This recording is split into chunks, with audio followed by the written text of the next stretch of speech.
So no one told you hot takes was gonna be this way.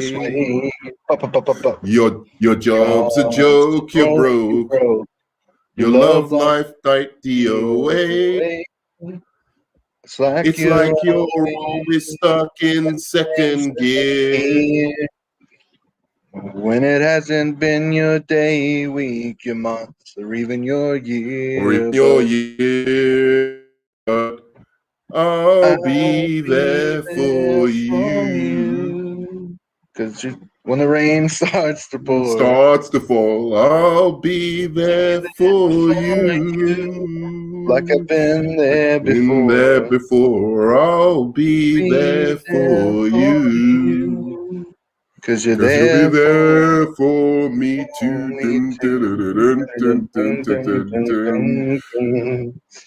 The one with the hot takes about by making capital. Just try again. So hello and welcome to another episode of With Enough Prep Time. I'm your host, the Nerdman, and today we've got two friends anoraks armed with our drink of choice. This is a hot tea or coffee house drink of choice, hot lemon tea, and we're going to discuss some friends. So we're huge friends anoraks, huge friends fanboys. And we're going to discuss all the burning questions. I mean, was she on a break? Who is the hottest of the Friends women? And many, many more topics today that we're going to discuss. And then, of course, I'm going to give one of the hottest, spiciest takes on Friends and see if the film Elitist agrees with my hot take or doesn't. He might share some of his own hot takes as well on Friends. So, Film Elitist, man, you know, I don't have philosophical pickle here for this hot takes episode, but I've got should I say the next best thing? No. A really, really good replacement in Film Elitist. How are you doing, buddy? What's up, brother? Doing great. Excited to talk about one of my favorite shows of all time. Cool, man. So, I mean, I guess we could start off by just telling the story of how we actually were introduced to Friends. So basically, I don't know, I think I was about 15 when I started watching Friends.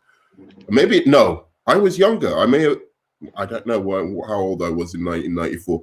But anyway, I was very in secondary school. Maybe must have been 14 or 15.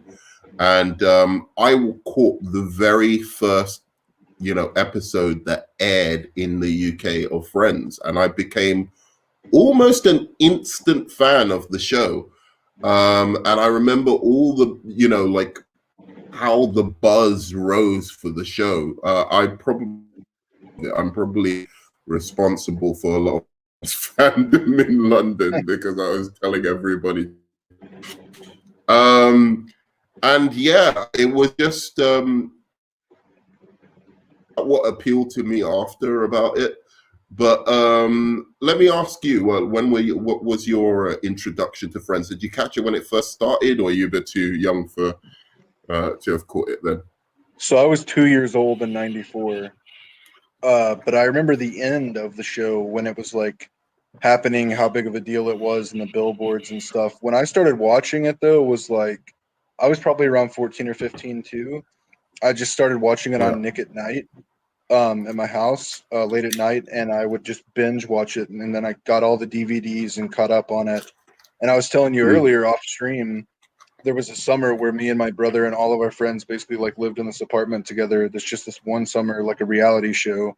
And we would just watch The Avengers and all of the episodes of Friends on DVD over and over and over again. It was the best. Yeah. So tell me this: what appeals to you about Friends? What's the appeal? What do you think the appeal is to the world as well? Why did this catch on? I think the appeal of the show is that it's very realistic. In a lot of ways it's not, but in a lot of ways it's realistic in the sense of the communal themes of the bond between people that you care about when you're young and how much you hang out with each other, and people with their sex life and their dating life and their health and their career. It did such a good job of working in Rachel's rise to being a fashion designer and Joey as an actor and Chandler's relationship problems and Monica's relationship problems, and then they end up together. It's very organic when a lot of things produced by the media aren't. Right, and I agree with that. I mean, I have to say, I thought that the things I love about it, and it's obvious, it's very shallow. I think it has a really attractive cast. They're very likable. I was a huge Seinfeld fan, so I have a hot take on Seinfeld. It's not that hot a take, but it's a little bit of a hot take on Seinfeld when it comes to this. What's up, by the way, Bigford? What's going on? Are you a Friends fan? Hey, Widow, what's going on? Yeah, I've got a bit of a hot take on that, but I still think, even though, all right, I'll tell you my hot take. My hot take is Seinfeld is better than Friends. But I don't think it's such a. Okay, you agree with me. Philosophical Pickle doesn't agree with me, but I think it is. Kinds of shows, though. No, but I think they're similar. But the only difference is it's Seinfeld follows a group of sociopaths, of functioning sociopaths, which is hilarious in and of itself, but it's not very comforting. You know what I mean? I think that's not as much mass appeal in a way, you know. Well, it had mass appeal, though. I mean, in a way, Seinfeld was bigger than Friends. I mean, I think maybe it was in America, because in the UK it had a weird time that it came on. But I think it had like a little bit of a cult following. And also in the UK, it came on Sky Television, you know, so it wasn't, whereas Friends, at least at first, for its first 2 seasons, was broadcast on like Channel 4, so everybody could watch it. So Seinfeld was the on like show, and Friends is the more comforting show. Exactly. It's easier to watch. The people are likable. They're not sociopathic. They're actual genuine friends who care for each other and do nice things for each other. And, you know, I think it's that sense of comfort. And you do ironically feel like one of their friends, like one of the buddies, like you're the seventh. That's what the show did. It made you the 7th member in a way, because you've got your own you know, romantic kind of shit that's going on that kind of parallels certain aspects of the show, right? You've got your own difficulties finding jobs or doing whatever that also parallels the show. So it does make you like the 7th friend in a way. And an interesting thing, it kind of occurred to me. I think Friends was one of the first times I saw myself as a character on a show. Like, I felt like I was Chandler. And I think everybody felt like they were one of the friends. You know, they could relate to some kind of personality trait in one of them, you know? All right, so what friend do you think I am? You seem like a mix of Joey and Ross. Oh, but more Joey. Oh, fuck you, man. Hey, not the psychotic part of Ross, because he's definitely a closeted serial killer. I think I'd like to be Chandler, but I'm probably Ross.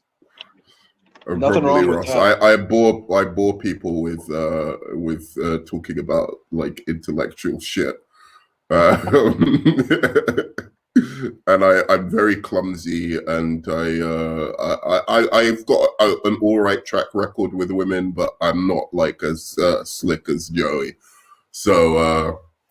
I think I'm definitely a Ross, if anyone. I'd love to be Chandler though. That has its downfalls too, though. Maybe I think that perhaps I'm a mix between Ross and Phoebe, if anything. Okay, I could see that. I love Phoebe.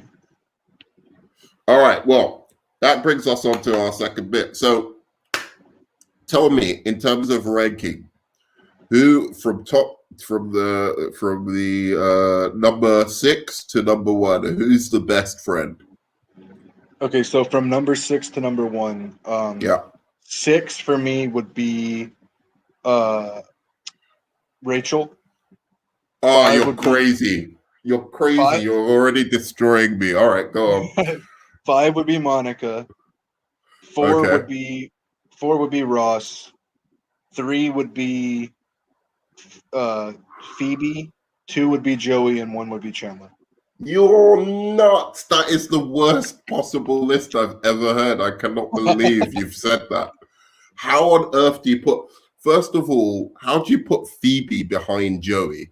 And you've got Rachel last. All right, I'm going to tell you my list and we're going to like Are have a these little my debate over favorite or this. the ones that are the best friends? No, I just mean your favorite. You Okay, then gave me your favorite list. yeah, that's my favorite. All right, so mine has to be number 6 is got to be Joey. Number 5 is Monica. Now, to me, those are the most replaceable of the cast. I think Courtney Cox is a good actress. Nothing bad against her. I love them all, to be honest. So it's not like I'm not saying anything mean, but I just think in terms of their comedy, what they added to the show and their comedy chops, I think Joey and well, Monica and Joey have like the least, how would you say, innate comic ability, right? Fair Then enough. the rest of the 4, I think. So who would I go? So I've got Monica, I've got Joey last, Monica second. Then I have to go. Who's the rest of them? You got Phoebe. I'm missing one. All right, so Ross, Rachel, it's Phoebe, Chandler. it's Rachel. I like Rachel a lot, but I think she's got to come fourth. Then Ross. Then Phoebe is second, and Chandler first. And I'll tell you why. And this is my argument against your list. This show could not have worked. In fact, each of them should be sending a thank you letter. Did you say Chandler was your number 1, right? Yeah. Yeah. Each one of the cast of Friends should be sending a thank you letter every month or yearly at Christmas to Chandler and the comic genius of Matthew Perry. He is the one that held that show together for the first 5 seasons, in my opinion. Without him, it could have just been an average sitcom. His wit, not only because he actually wrote some of his own lines, because the guy is really funny in real life, right? Mhm. So he wrote some of his lines for the show. But his comedy timing is just impeccable with that wit. And you really, like, apart from him, you watch sitcoms and it's like the laugh track goes over it, and it's just what they've said isn't funny. It isn't necessarily like truly a witty joke, or like, something like that. It's not something unexpected. With Chandler, the way he dropped the lines, the way he said it, his intonation, everything, some of his hottest one-liners were just the best I've ever seen in any sitcom, period. Phoebe, Lisa Kudrow, is one of those unexpected, having incredible comic timing. Just, you don't know what she's going to say or how she's going to say it or what that reaction is going to be. And again, for the first 5 seasons, she was firing on all cylinders. And we'll talk about the seasons a bit later. So we're going to rank the seasons and discuss with each other the seasons. What's up, Tony, man? So with her, I just think, again, it's a very special talent she had, and she's irreplaceable. There's nobody who has comic timing in the business like Lisa Kudrow. She's the only person who could have played that character, completely irreplaceable on the cast. 3, I have Ross. Ross is an incredible, like David Schwimmer, incredible dramatic actor. Plus, again, much like Lisa Kudrow, completely original comic timing. There's nobody who could have played Ross or done that character like he did. There's just no actor like him. He has a very, very unique personality, very unique, idiosyncratic kind of speech and way of presenting the humor that made lines that might not even have been funny, or little comic pieces that might not have even been funny, hilarious. I think back to the Rockin' New Year's special with the Monica and Ross dance off or whatever. Like just his head movements, just his little head movements alone could just like make me laugh. Rachel, I think Jennifer Aniston is the best actress in the whole show. Like, if you're just talking about acting range, she is a really, really, and she's a bit underrated. I don't even think she realizes how good an actress she is. With the emotional scenes and drama of the show, she was the heartbeat of the show, and yet she could be incredibly funny and endearing as well. And if you think about that character should have been incredibly annoying. She's this spoiled, stuck up, she could have easily been very, very unlikable, but because of Jennifer Aniston's humanity, she made that character better than it could have been on paper. So for me, those four are irreplaceable. Whereas Joey, I don't know. I think I could see another actor. I've seen other actors that dumb role, the dumb good looking role, as good as him, if not better. And I could have seen them easily playing in that cast. Courtney Cox, it's unfortunate. I think she's just a solid actress, but I think she can do drama, horror, whatever it is. But again, I could easily see somebody else playing Monica and it being as good. So that's my reasons. Let me just my rating. To that. We both had Monica at number 5, so we agreed on that part. But fundamentally, I'm not just saying how funny they are, because if it's the funniest, I would put Ross and Phoebe above Joey. But my favorite characters overall, I think that Joey has an endearing quality to him that I like the way his character developed over the show more than I necessarily like the way Ross's did. I think the show survived on two main things, like you said, Matthew Perry's comedy and Ross and Rachel's relationship. Right, exactly. So I give Jennifer Aniston her props for that, and David Schwimmer too. But just my favorite characters, it would be Chandler, Phoebe, and Joey are definitely the top 3 for me. Because Ross really annoys me later on in the show, and so does Rachel, to be honest. So that's where I was going with it. I get that, but like at the same time, Ross annoyed me in a good way. Like it was just his take, his little. As I said, he had this way. I think of like the Unagi episode, right? Like there's in fact, this is a good place to actually show my favorite scene in all the Friends. I don't know if you've sent me your favorite scene in the private chat, but do send me it and I'll play it after. But I think of like Ross. I don't know if you remember the Unagi episode where he's basically trying to prove to the girls that they need to do like some kind of martial arts or self-defense training. And I remember this scene from it right at the end where he's seen 2 women from the back who he thinks are Rachel and Phoebe.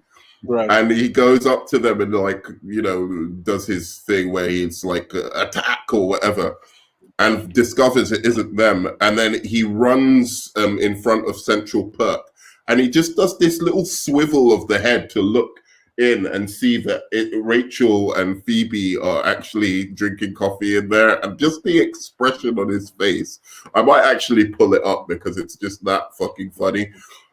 Just the expression on his face shows me why Ross is or David Schwimmer was just absolutely necessary for the show to function, and not only necessary, but like, yeah, go on. I was just gonna say, I don't disagree with you, and there's also another part where they're trying to stop him from seeing Monica and Chandler doing it across the street, and they pretend that something is happening. I can't quite recall what it is, but it's like they're jumping up and down, and they're like, we're celebrating something, and he starts doing it, and he does this funny, like, effeminate laugh as he jumps up and down with them, and it's just, I know exactly what you're talking about. There's a very hilarious, right, exactly, yeah, quality that he brings. And I used to want to be a screenwriter really bad, and my friend and I wrote a script specifically. It was a buddy comedy with David Schwimmer was one of the roles we wrote for, and it was all about bringing that Ross out of him, because it was just so hilarious to me. I thought he was a great comedic actor, so I agree with you on that. Yeah, but he also could pull off the drama as well. To me, he was the second best actor on the cast. I mean, we talk about Matthew Perry's comedy timing and the brilliance of Matthew Perry, but Matthew Perry was just being Matthew Perry, basically. Matthew Perry, if you see him in real life, he's funny, he's witty, he's just like, he's that guy. Whereas, with Ross, you just saw the acting chops. When it came to those dramatic scenes, he could pull them off so well and pull at your heartstrings. But at the same time, dude is fucking hilarious. But I don't know if I should show you this blooper first. I'll show you the blooper, and then I'll show you my favorite scene, just because this is my favorite blooper ever in Friends. Right. And it shows just the well, it's not from the beginning though. That's the problem.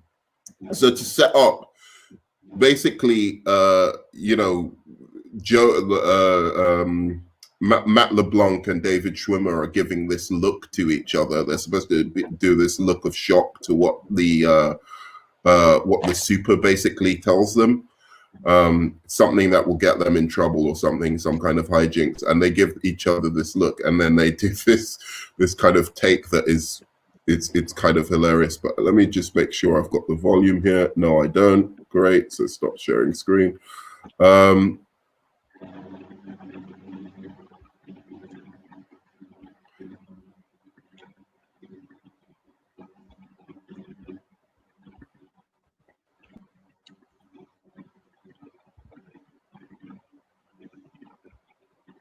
Yeah, they do this annoying thing where they cut these Friends bloopers in stupid ways, so you don't see the beginning, and it's really annoying. But this was one of my favorite bloopers. I don't know if it will be funny without the context before, but oh, that's terrible. Yeah, I know. I was sweeping yesterday.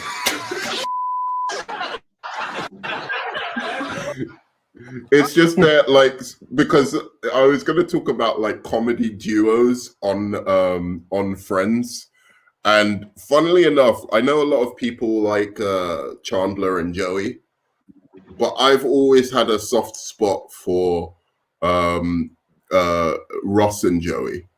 I think they just have an electric history, and you can see in some of these bloopers that they just when they just have this thing of like doing a take on something that they just thing, and it would always crack them up. But anyway, since we're talking about comedy duos on the show, who do you think was your favorite comedy duo, or the most underrated comedy duo on the show? Most underrated would be, I liked when Phoebe and Ross were together, and I think that they weren't together enough. And I also think, here's my hot take. I'm going to go ahead and give you my friend's hot take. Phoebe and Ross should have been together. Ooh, that's hot. That's flaming hot, man. No. What the? That scene where they go back in time where they almost did it? No, man. I was like, this nigga must be joking, man. I don't know where he's going with this. Charlie Murphy. What the fuck are you talking about? Phoebe and Ross. Ross and Rachel were perfect, and they had such good romantic chemistry together. No way. They I do really remember. weren't, though. Okay, all right, go on. Hit me with it. Let me hear what your. So they set up that thing in the I thought beginning. my of, hot like, take was hot. All right, go on. Ross had this childhood crush on Rachel, and she's so different than him. She's the cheerleader, he's the nerd, and they should have let it die in like the second or third season. But they were like, this has to be like one of the things that we keep the audience coming back to. They want to see Ross and Rachel end up together. But the way they wrote it organically, I don't think it actually worked that well. I thought I got tired of it. I didn't believe it. The thing with Rachel going after Joey definitely complicated it. And that scene where they go back in time and Phoebe is about to have sex with Ross on the pool table, what she tells him, to me, is more impactful and authentic than anything Rachel ever told him. She just tells him, Ross, what? want to play football? Sorry about that. No worries. She tells him basically, he's telling her about his marriage, the dissolution of his marriage and stuff. And she tells him, Ross, you're the best person I know. You're so good. And like, she's telling him, like, I see your heart. And they're, in my opinion, in that moment, I got a hint of something that I liked more than Ross and Rachel. That's just my personal take on it. I've told other people about it. Some people hate it. Some people love it. But I always got the vibe that that's the way it should have gone. And to be honest, having said that, I wanted to see more of Chandler and Rachel as well. I thought they were a great comedy duo, and you didn't get to see them enough. And True. goes to the heart of my hot take, which I'm going to tell you like about halfway through. It really cuts to the heart of my hot take, what we're talking about here. But I remember that episode. It's one of my favorite episodes when it goes back and shows how all the friends like met each other and got together, or, you know, like, yeah, basically how the friendship, not how it was established necessarily, but how, you know, like Joey moved in and like what their relationship was before. There wasn't Central Perk, there was a bar instead. You know, Rachel was still, you know, a rich kind of valley girl, whatever. And I remember like when Chandler and Rachel kissed at the end of that, and I was like, ooh, I'd like to see that version of the show as well. But to me, what you're saying is more like you'd like to see that version of the show, but you can't deny the chemistry between Ross and Rachel. I mean, especially in the beginning before they got together, that tension. I don't know you could have done that with Phoebe. She's too forward. She would have been into Ross. It wouldn't have worked. The you know, him pining after her, him wanting to get with her, but her always being at a distance from him. I just don't see that working with Phoebe if you want to keep her the same, especially since it was Ross from childhood liked her. This was like, you know, his teenage crush or whatever, the person he wanted to take to the prom. So I don't see how Phoebe keeping her the same, that storyline would have worked as well. In terms I don't of think the you could have romantic had that. interest. You couldn't have had that same dynamic. I just think they would have been better together. Yeah, I see what you're saying. I would give me anything with David Schwimmer and Lisa Kudrow working together. But I have to say, and this is setting up my clip now, my favorite comedy duo on the show is very, very surprising considering the character is part of this comedy duo. My list of ranking the friends, and that is, I think they are great. Take a Ross and Monica episode every single time over a Joey and Chandler episode.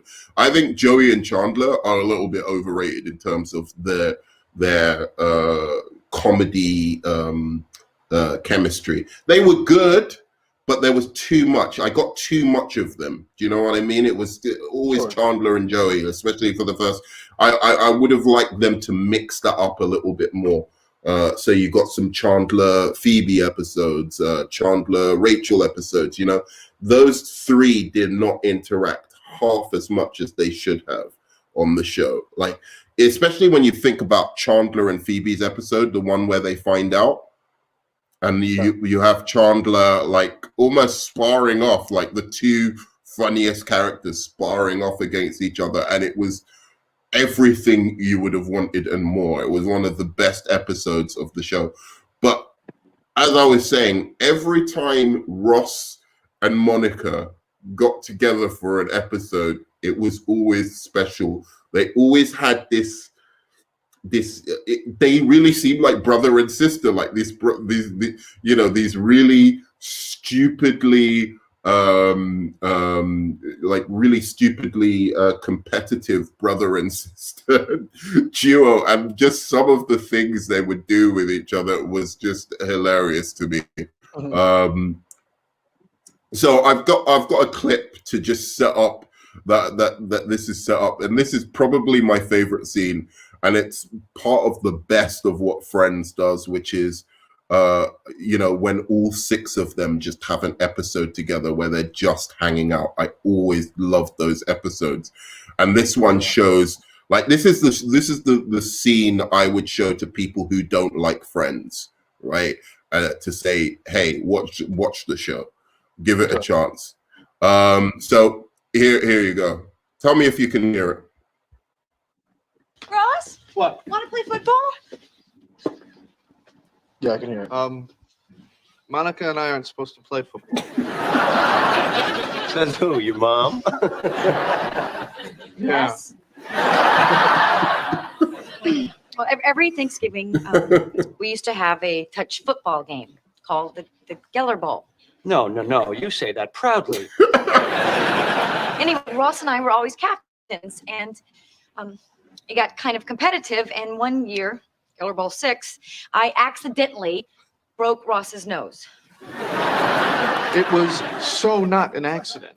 She saw I was about to tag her, so she threw her big fat grandma arm elbow in my face. Just kept running. Just scored the winning touchdown, by the way. Whoa, ho.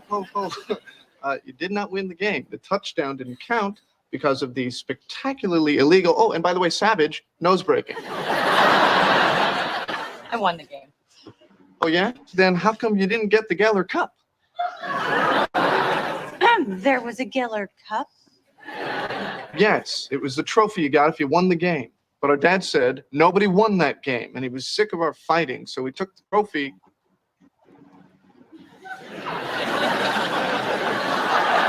You still there? Yeah, I'm Threw here. it in the lake. And was the curse lifted? Anyway, that's when Mom said we were not allowed to play football again. You know what? I think we should play a game. I mean, come on, it's been 12 years. Can I see you for a second?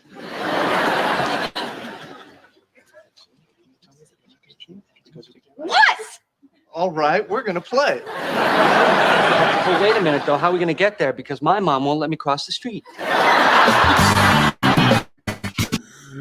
Yeah, I swear to you, like, that relationship always brought the best out of Monica. It was pretty much the only times I found her to be a actual funny character.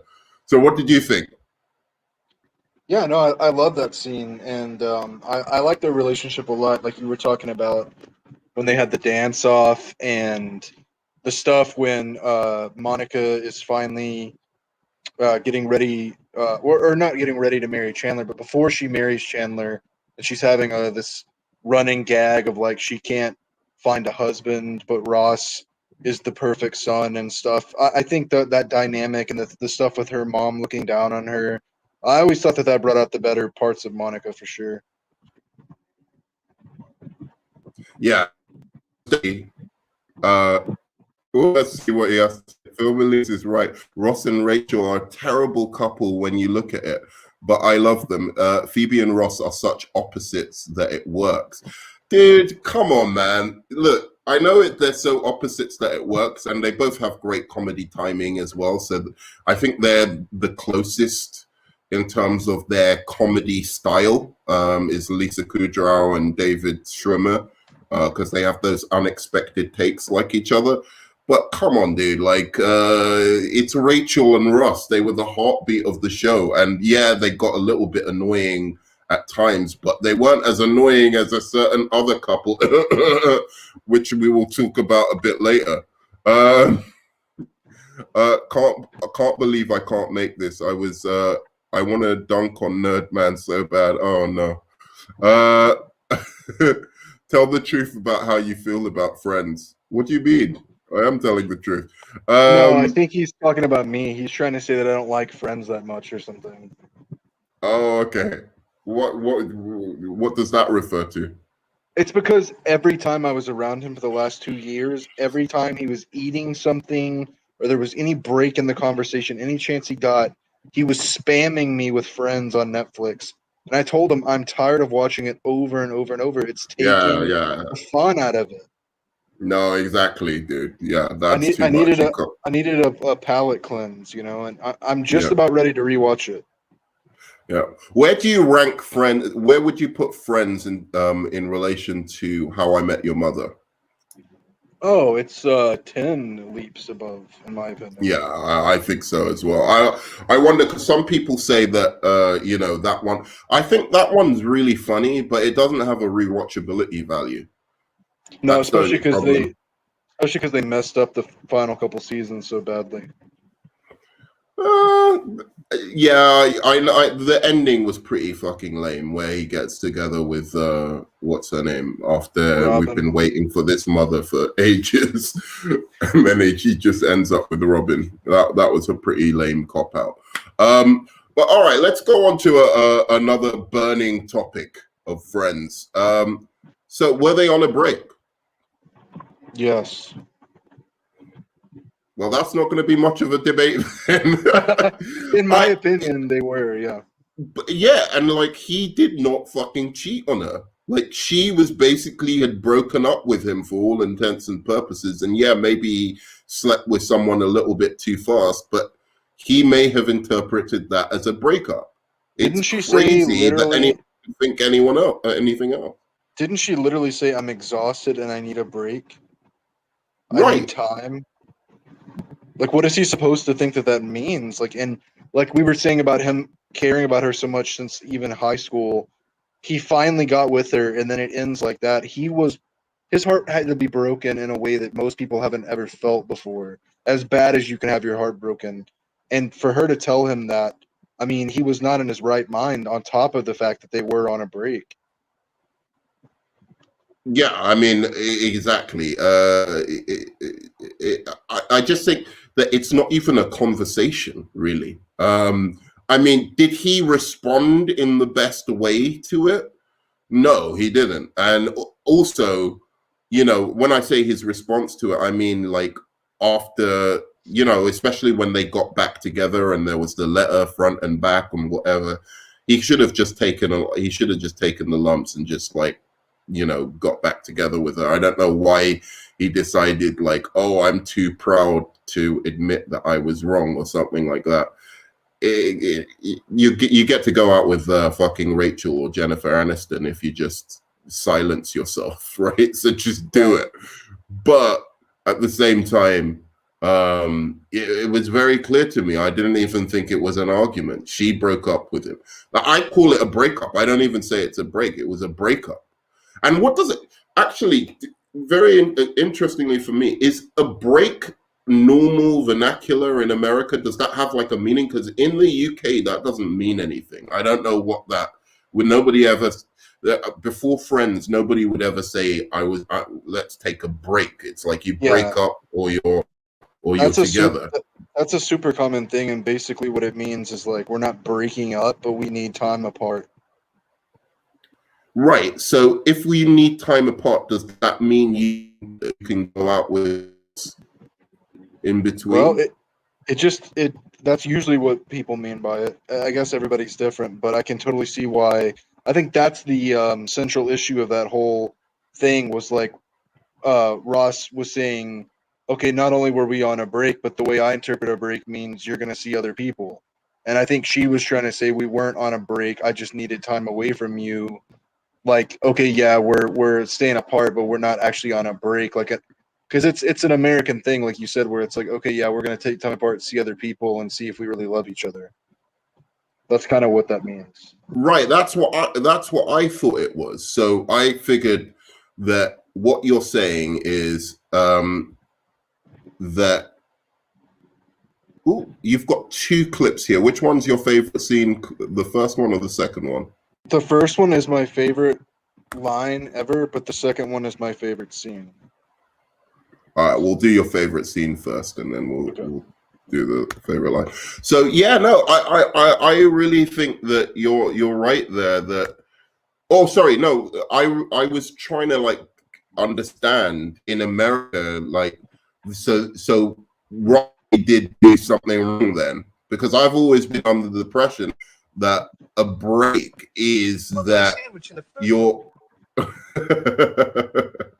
A break is what we're saying, but I'm saying that she was trying to make it out like it wasn't a break because she agreed that that's what it means.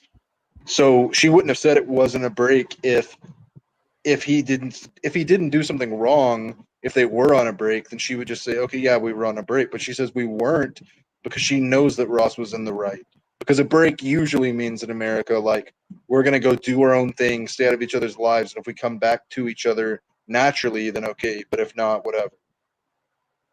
That's right. Okay. So, yeah, exactly. So she shouldn't have been mad at him at all, essentially.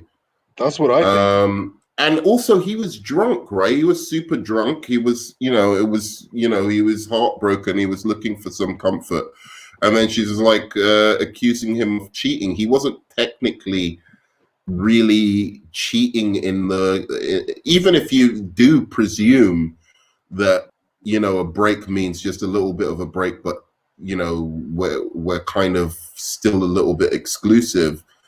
The fact that he was, so heartbroken and drinking and stuff, that means that you should be able to forgive that after a while. It shouldn't be like, oh, you're a cheater and I can't deal with you anymore kind of thing. Also, for the record, I think Ross did a much better job of showing he cared about Rachel than Rachel ever did that she cared about Ross. No, that stuff with Mark was bullshit, man. He was being a proper A1 fucking douchebag. Like, essentially, all right, the thing, he could have been suspicious about him at first, but then he got her the job, so there was no need to be suspicious anymore. Now you just have to worry, all right, yeah, maybe he's hitting on her, but the fact of the matter is she has to want to be with him. So either you trust her or you don't, right? Like it's not like he's gonna force himself on her. Yeah, I don't support that. I just think that Ross, it was so obvious to everyone that Ross loved Rachel when it wasn't always obvious that Rachel still loved Ross. That's all I'm saying. Right. Well, I don't think so, because he constantly, even after they broke up, he was always throwing in her face relationships that obviously he didn't love them as much as her. I mean, really, Emily, like, over Rachel? Are you fucking kidding me? Or like any of the many women he threw in her face. It always seemed, and that was the problem with the Ross Rachel dynamic, because to be honest, I liked Ross all through the show. This is my thing. I think David Schwimmer was the MVP of Friends, and I'm going to explain that again a little bit later once we've seen our tier listings of the seasons. But the thing with Ross that I thought was the best part of him, where he was at his most likable, was when he was chasing Rachel. I think, to me, that time when I first started watching the show, the character was actually Ross and then Chandler, right? So when I first started watching the show, I like that you root for, because you know that you want him to get with this girl, and I liked Rachel as well, but you wanted him to get Rachel. As soon as they flipped that around, I think that's when it started to become annoying, because I just didn't believe for a single solitary second that Jennifer Aniston is going to be chasing this fucking guy, right? Right. Like, I'm sorry. That's kind of where I'm going with it. Him being the loser in that relationship was always the better kind of. It was better for comedy purposes. It was better in terms of the realism of the thing. So I always thought that they got together way too fast. I would have liked to see that carry on for about 3 seasons before they got together. Give Rachel like a boyfriend, for about 1 season, like that, so that he was just an obstacle to Ross for a whole season, and let Ross deal with the single life with Joey and Chandler for a while. And then, in the 3rd season, she breaks up and things happen from there. I just keep Ross on the chase, because I think Ross was just hilarious when he was on the chase for Rachel, and super endearing as well. He just became really annoying, controlling, really controlling and annoying and needy afterwards. I still think David Schwimmer's comic performance made it brilliant, but I can see why people find him annoying on the surface. Right. Yeah, I agree with that.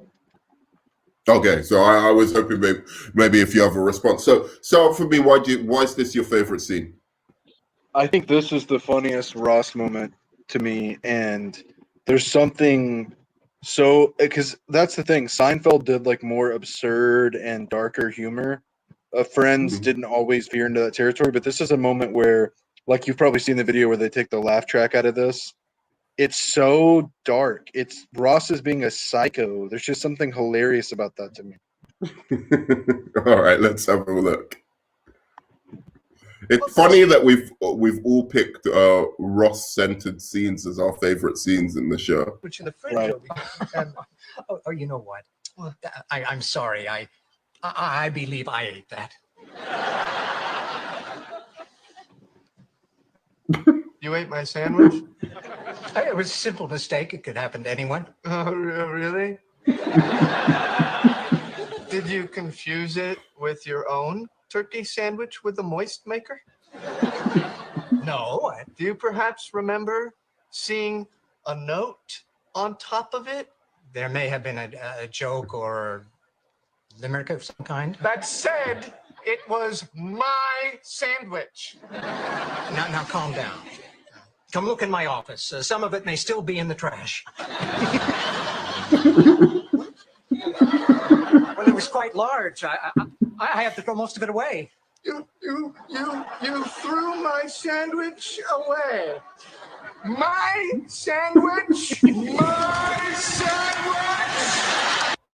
Great editing as well. What was with his haircut in that season? It was fucking weird. I don't know who his stylist was in that season, but yeah, there were a few times that David Schwimmer was trying to do like I'm the hot guy thing, and it didn't necessarily fit his character. Yeah. Well, he became. This is the funny thing. I don't know if you know this, but he became a bit of a sex symbol in the first season. Like, he was the big star coming out of the first season. Like, he was the first breakout star of the show. I think it was. That. Yeah, and it was all because of him being on the chase, and then afterwards, Matthew Perry took over. Definitely, Rachel, Jennifer Aniston became the biggest star of the show, like the Rachel haircut and all of that kind of stuff. But yeah, from that first season, everybody like loved him and wanted him to get together with Rachel, and found him so maybe that was why he kind of started considering himself the hot guy.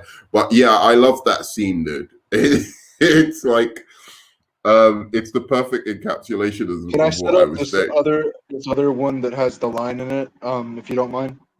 Yeah, no, go on. So what happens in this other clip that I sent you is this is when Chandler is working in Tulsa, and I think he may not be working in Tulsa, but he's looking for a house, and he's been seeing this realtor that's like a kind of an attractive woman, and they've been spying on him because Joey thinks that he's cheating on Monica, and now everyone thinks that Chandler's cheating on Monica, and then this happens.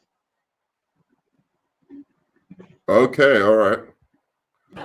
Hey, you son of a bitch. Is it me or have the greetings gone downhill around here? Hey, you son of a bitch. Is it me or have the greetings gone downhill around here? I love that. Phoebe and Rachel saw you with Nancy today.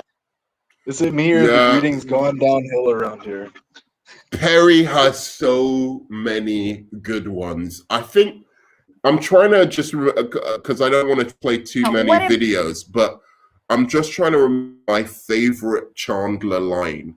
I think it's got to be, I'll try and remember it so I don't have to play it, but Joey's father has been cheating on his mother.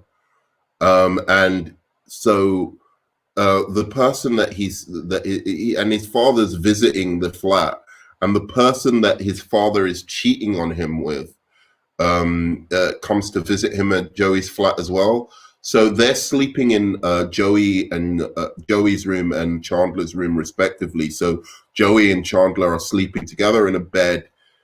So they're sleeping together in the bed in the living room. And Joey says, he asks Chandler, do you think I can ever be like happy with a woman? And because I look at my dad and I look at the way my life is going, and I'm always from woman to woman, and I just want to be true to like a woman once I find the person I love. And like, do you think I could be? And Chandler turns around to him and says something like, I know, yeah, of course you can. I know when you find that right woman, when you find the right woman, the soulmate of your life or something like this, that you'll have the strength to turn around to turn around to her and tell her, I'm already married, or something like that. I mean, obviously in the Chandler kind of way. And I just thought that was so inventive and clever. And that's the thing about Matthew Perry's humor in this. It's the only thing, as I said, like in terms of the script, that elevates it above like your average sitcom. And that's why I always say, like, he's the secret weapon. He's the secret source of the show. Oh, for sure. There's one line that he says that I love where I think Janice has broken up with him. It's either Janice or the theater girl that ends up that Joey was seeing. But someone breaks up with Chandler, and he's depressed, and he's eating ice cream, and he's in his sweats, and he's got these like wolf slippers on, and he's asking the slippers like, where's his life going from here? Is he ever going to find a woman? And he goes, you know what they say, if you're talking to your slippers, you've lost your mind. And it's just the way he says it. It's just so great. Yeah, no, I can imagine just his delivery on that. So Philosophical Pickle says, but when he called her, he did hear Mark in her apartment, and he thought she was going to have sex with him. It's a complicated topic. Nah, come on, man. He called her. I remember when he called her, and oh, right, because she brought him over to speak to him, right? And they had dinner. I think. Yeah, they had dinner. So yes, that was and Mark did that on purpose, because Mark definitely did want her, right? And he did that on purpose. He started speaking, so over the phone, where she could where basically Ross could hear him, right. Rather. And that was blatantly, he did that on purpose. But this is the thing. This is where Rachel does have a point, because she was telling him at that time when she was on the phone to him that, let's just talk it over, let's get back together or something like that. And then he puts down the phone after he hears Mark. So that did indicate that she did want to get back together with him, even before he slept with the girl. Right, that's true. So a little bit of a complicated issue there. I've had breaks before, and it's just to give thought to the situation reflect on your actions. It was never really a breakup. Okay, well, that's good as a clarification. I've never heard that line apart from Friends. I'm sure now it's a thing all around the world, probably, but like definitely before Friends, no one talked about being on a break. All right, so we're gonna do our tier rankings of the season. So we haven't showed each other the tier rankings yet. Do you want me? I'm curious as to yours first. So do you want to share your screen? Yes, 1 second. I'm trying to make that happen.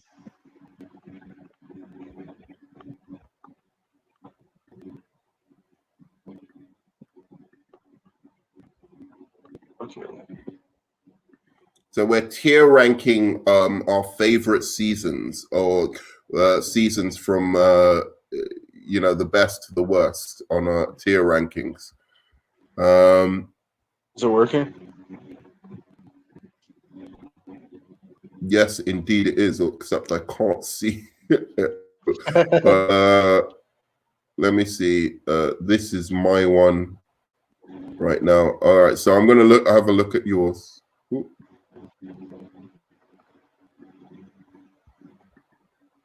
Okay, so yeah, is that yours here? Yeah. That's your screen, right? Yeah. So put up your tier ranking. Okay, so let's have a look at your. So take me through this. So God tier is season 4, 5, and 3. I agree with all of those. Great tier 6 to. All right, you've lost me here. 6 to which one? 6, 2, 1, 7, and 8. 1, 7, 1, 1, 2, I agree with. Okay, and then 9 and 10, good tier. All right, so take me through it. So I think God tier is 4, 5, and 3. I think 3 is the third best of the top 3. I think it's when the show really started coming together for me. Any kind of weird comedy that didn't work or storylines that didn't work, they really found their voice in season 3, in my opinion. And seasons 4 and 5, that's the London part, which I thought is one of the best parts ever. It happens in season 4, which is my favorite season. And seasons 4 and 5 deal with the beginning of the Emily and Ross relationship and the fallout of all of that, which I think is one of the best storylines they've ever done. Mm-hmm. Season 6, I think, is when Monica and Chandler are really getting serious in their relationship, and I like seeing that. And there's also some really good comedy in there. They also start doing a better job of giving Joey and Phoebe more good storylines. I think season 2 and season 1 are both really good, but they had some awkwardness in them. And I think season 7 and 8 are really good. They're just not they're not God level like 3, 4, and 5. And then 9 and 10, obviously I love the ending. Obviously I love that Phoebe and Mike got together. But there's a lot of stuff with Joey not really giving him anything to do because they wanted to give Joey a spinoff that I didn't like. And there's just there's not as much comedy in the last 2 seasons, in my opinion. It's like they're really trying to wrap up the big storylines. So I put those 2 at the bottom. Wow. Okay. So this is, you couldn't from me, and my hot takes.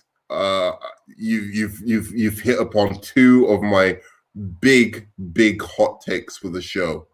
So here is my tier ranking. So I have season 2 as number 1, God tier.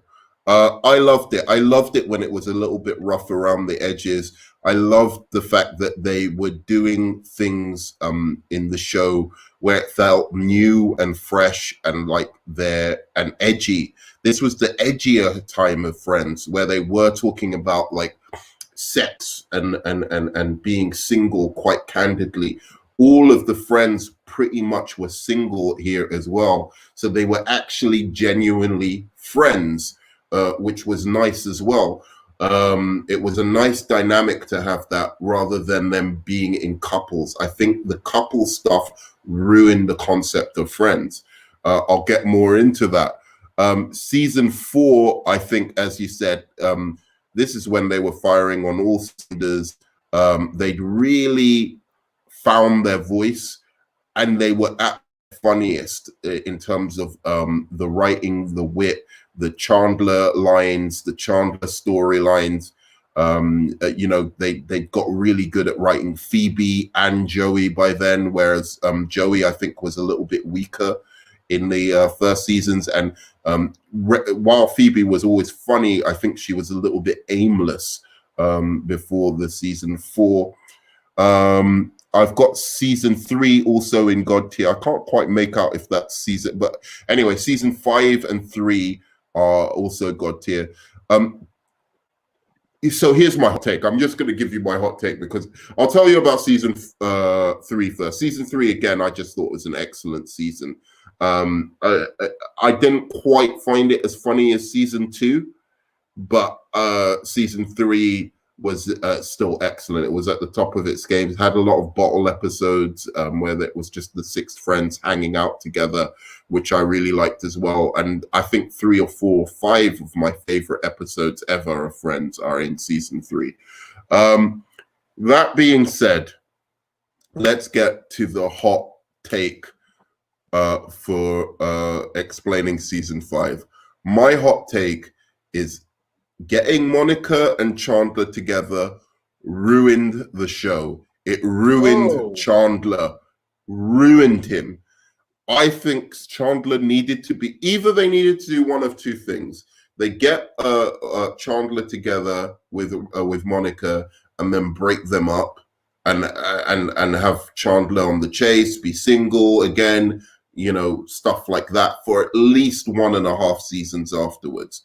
Because Chandler he just became Monica's boyfriend as his character. In the first season where they were like together, where they were trying to work things out and how they were whether they were in a relationship, still dealing with some of Chandler's anxieties in terms of his commitment anxiety or commitment phobia, that stuff was good. As soon as he got all over the commitment phobia, they hobbled Chandler, man. It's like that was all of his comedy came from the fact that he wasn't good with chicks, that he had the commitment phobia. That, for the last 5 seasons, honestly, I can count perhaps on my hands the amount of really, really as hilarious stuff that Chandler said in the first 5 seasons. In those last 6 seasons. And in fact, this is why I say Ross is the MVP of the show, because in terms of being the consistent comedy and drama person on the show, for the last 5 seasons, I would say Ross was basically the funniest person on the show, essentially.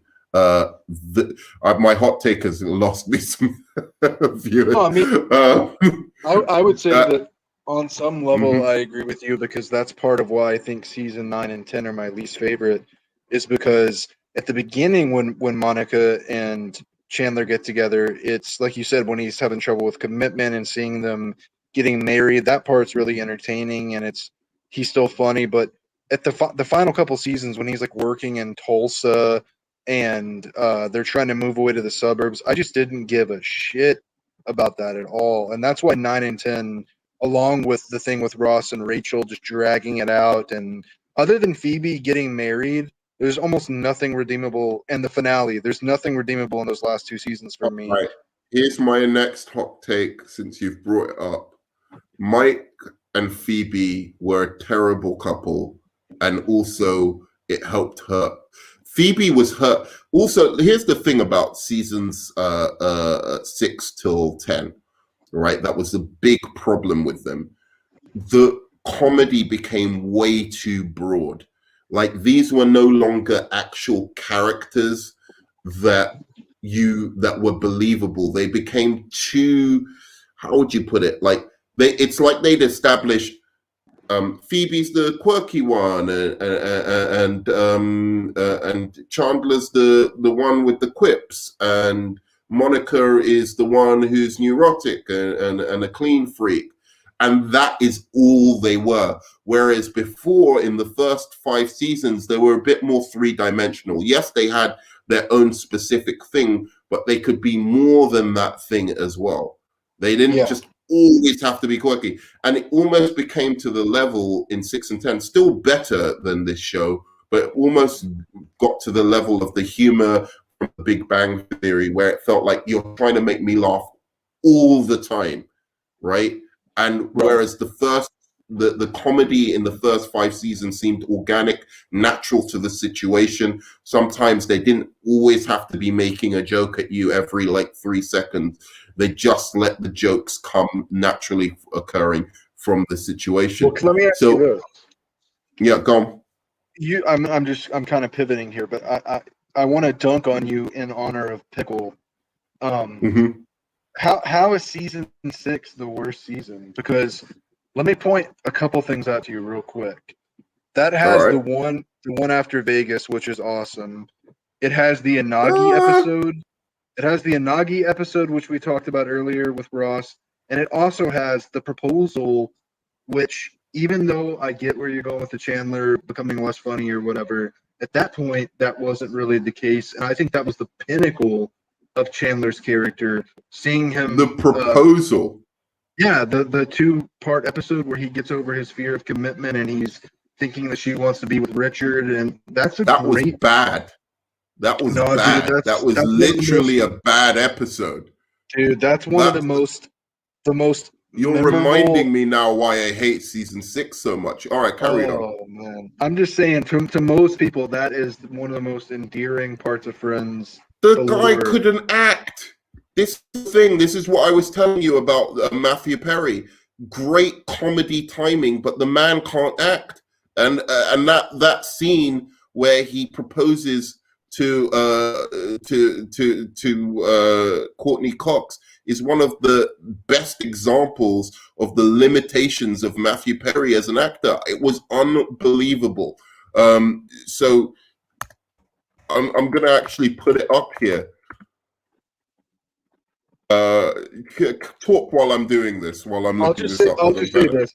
I'm not the kind of person.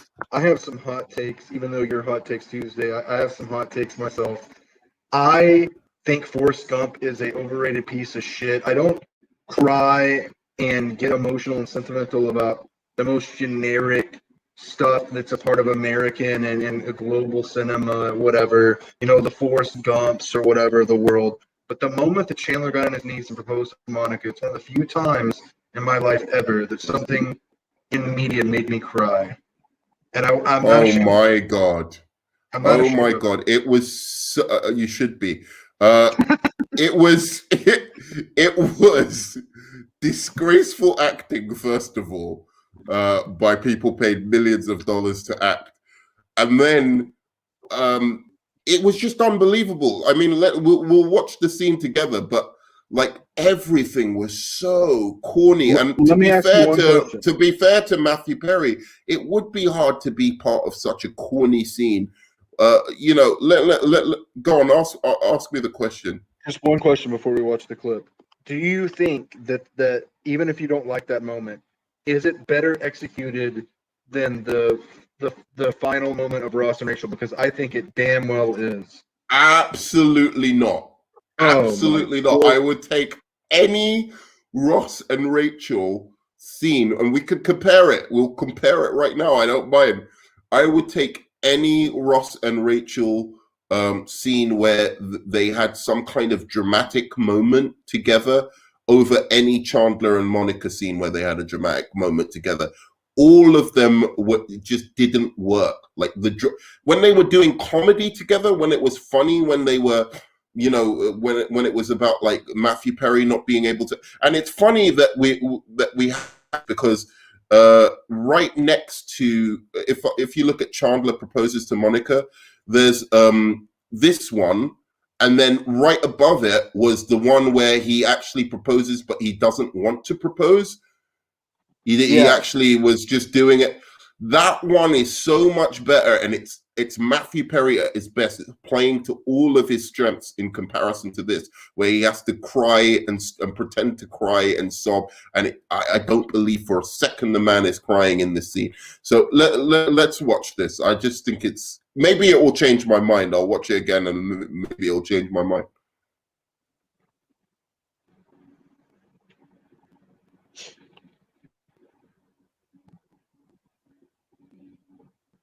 Oh my God. Come on, man.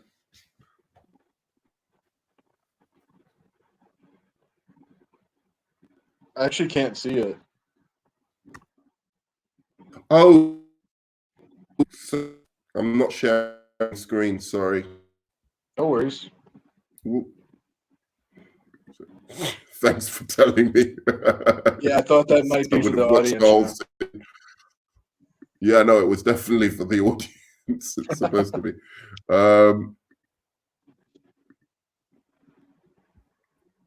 Scene.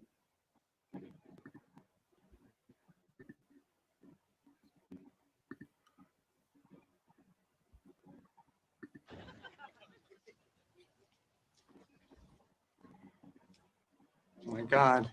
Oh my God. I swear to God, even just from the beginning, it just doesn't work as a scene. Chandler, and all my life, I never thought I would be so lucky. It's true. Oh, come on. Do you believe she's crying there? Are you serious? You believe she's crying? No, I get where you're going with it. I just think that it's still a more earned moment.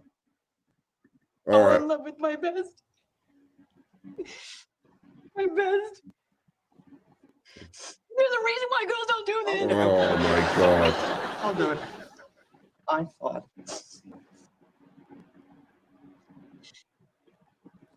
Wait, I can do this.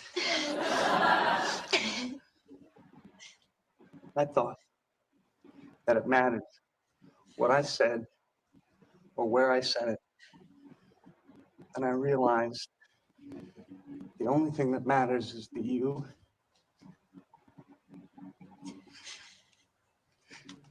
make me happier than I ever thought I could be. And if you let me, I will spend the rest of my life trying to make you feel the same way.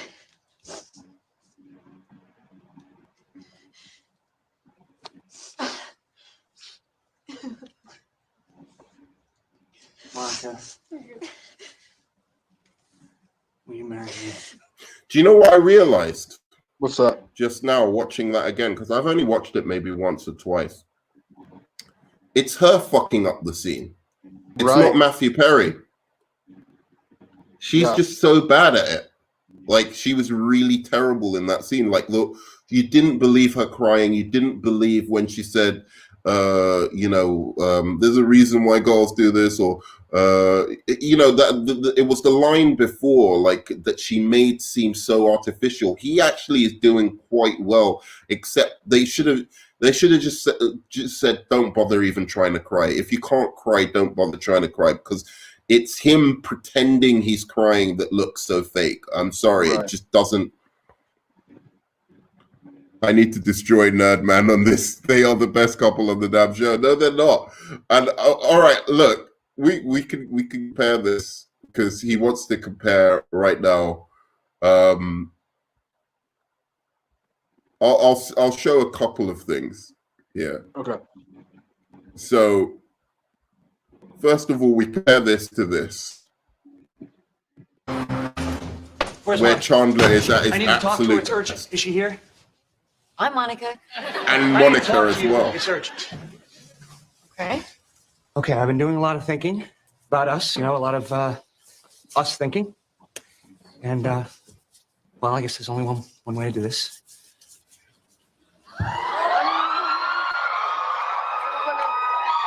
What are you doing? Monica? No, don't do it. Will you marry me? Oh, I can't not look at it. Chandler, why are you doing this? I don't know. But I know I'm not afraid to do this. Chandler. I'm doing this because I'm sorry. Do you you really think the best reason to do it is because you're sorry? Well, no, the best reason to get married is pregnancy. Sorry, it's pretty much fourth, behind being ready and actually wanting to get married. Will you be my wife? I mean, come on. Come on. Can you see the difference? The energy in that scene in comparison. It just doesn't. But I think that I wanted to see them together more than I wanted to see Russ and Rachel, because 10 seasons of that shit, I was over it. And the fact that they drug it out to the very last episode, there was nothing believable about that to me. That just after everything they've been through, now they're finally going to be together.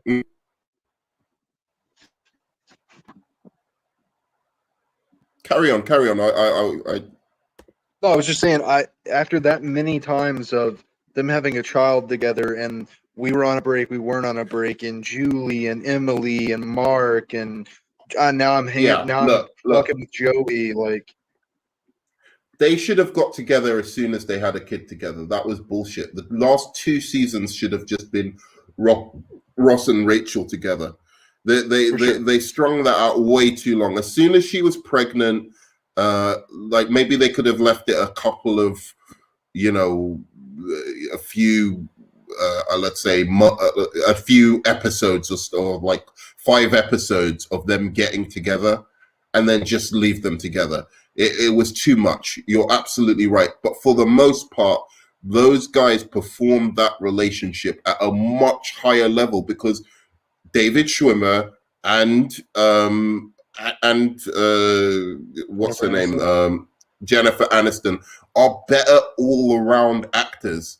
I'm not trying to I love Chandler, I love Matthew Perry, but as an all-round actor, his strength is in his comic timing, in his comedy, in his being that neurotic.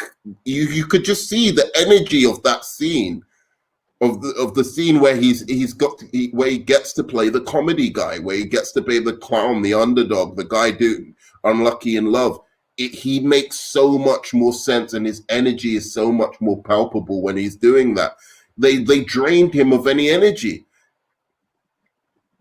Yeah, I mean, I think that they probably executed the acting better. I'm just saying that the emotional gravity of it affected me much more, because it drug on way too long with Ross and Rachel, and with Chandler and Monica, it was the perfect time for that to happen. So even though I don't think they were acting as well as Ross and Rachel, Schwimmer and Aniston, I think that the scene worked more because of where the show was at, and I was happy for Chandler. I was happy for Monica, because they were the 2 characters that both of them had so many problems in their relationship.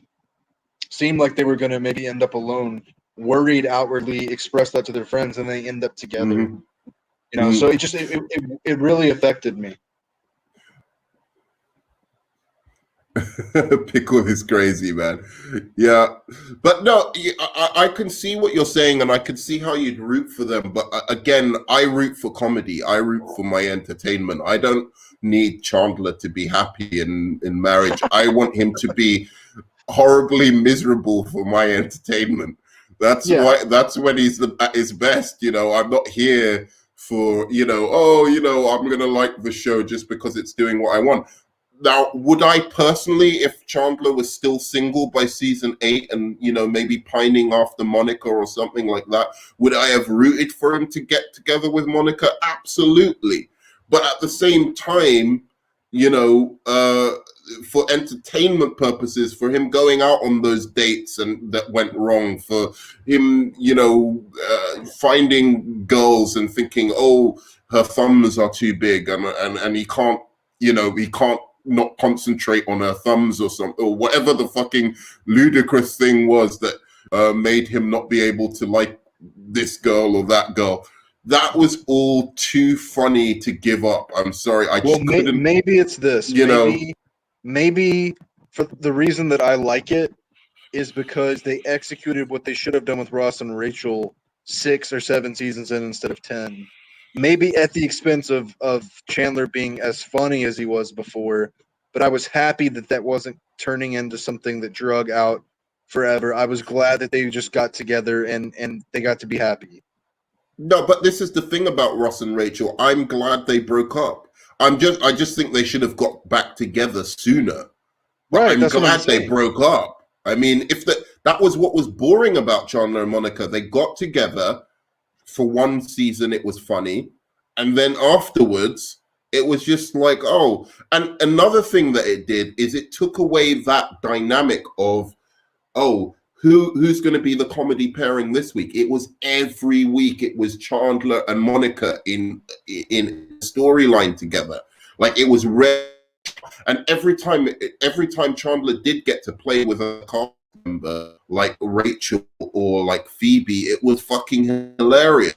It Hey, I gotta reminded tell you something. time that Pickle Yep. said Pickle called me and texted me. He said that the stream got taken down for a few minutes for showing too much footage. oh, the Copyright stream's strike. gone down. Yeah, copyright strikes. I think he said it's back up, but Oh, okay, all right. So I'll quit with the footage, but we've shown enough anyway. But I was going to show a little bit of like Rachel and because he says that the Rachel and Ross breakup scene isn't good acting, and I think that's fucking insane.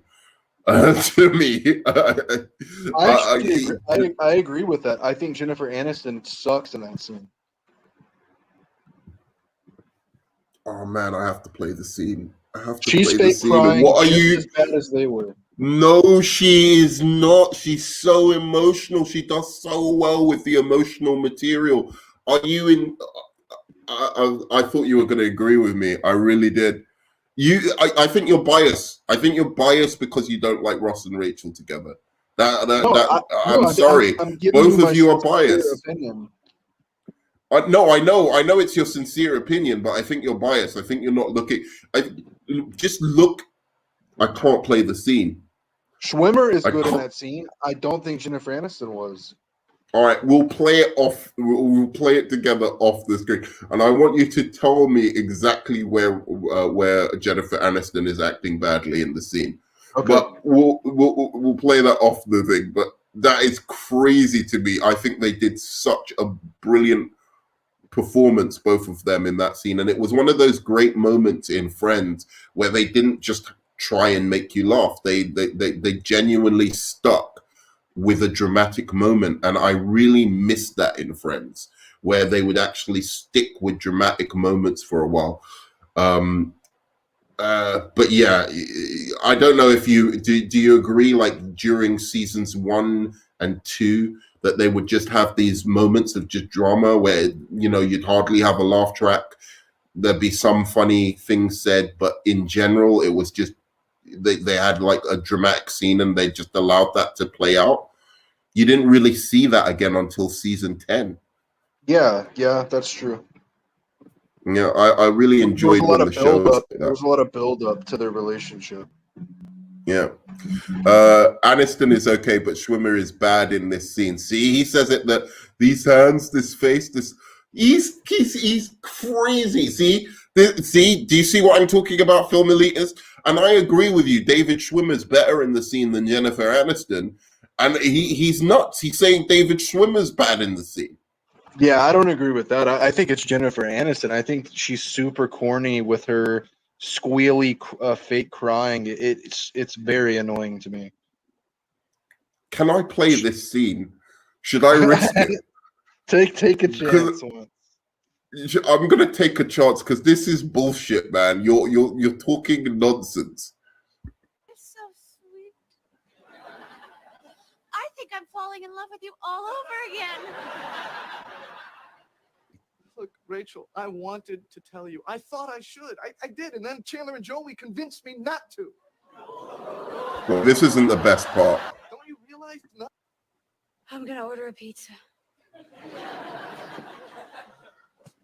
Order a pizza like No. I forgive you? Oh, man. Hey, Can I get in on that? Because I'm kind of hungry myself.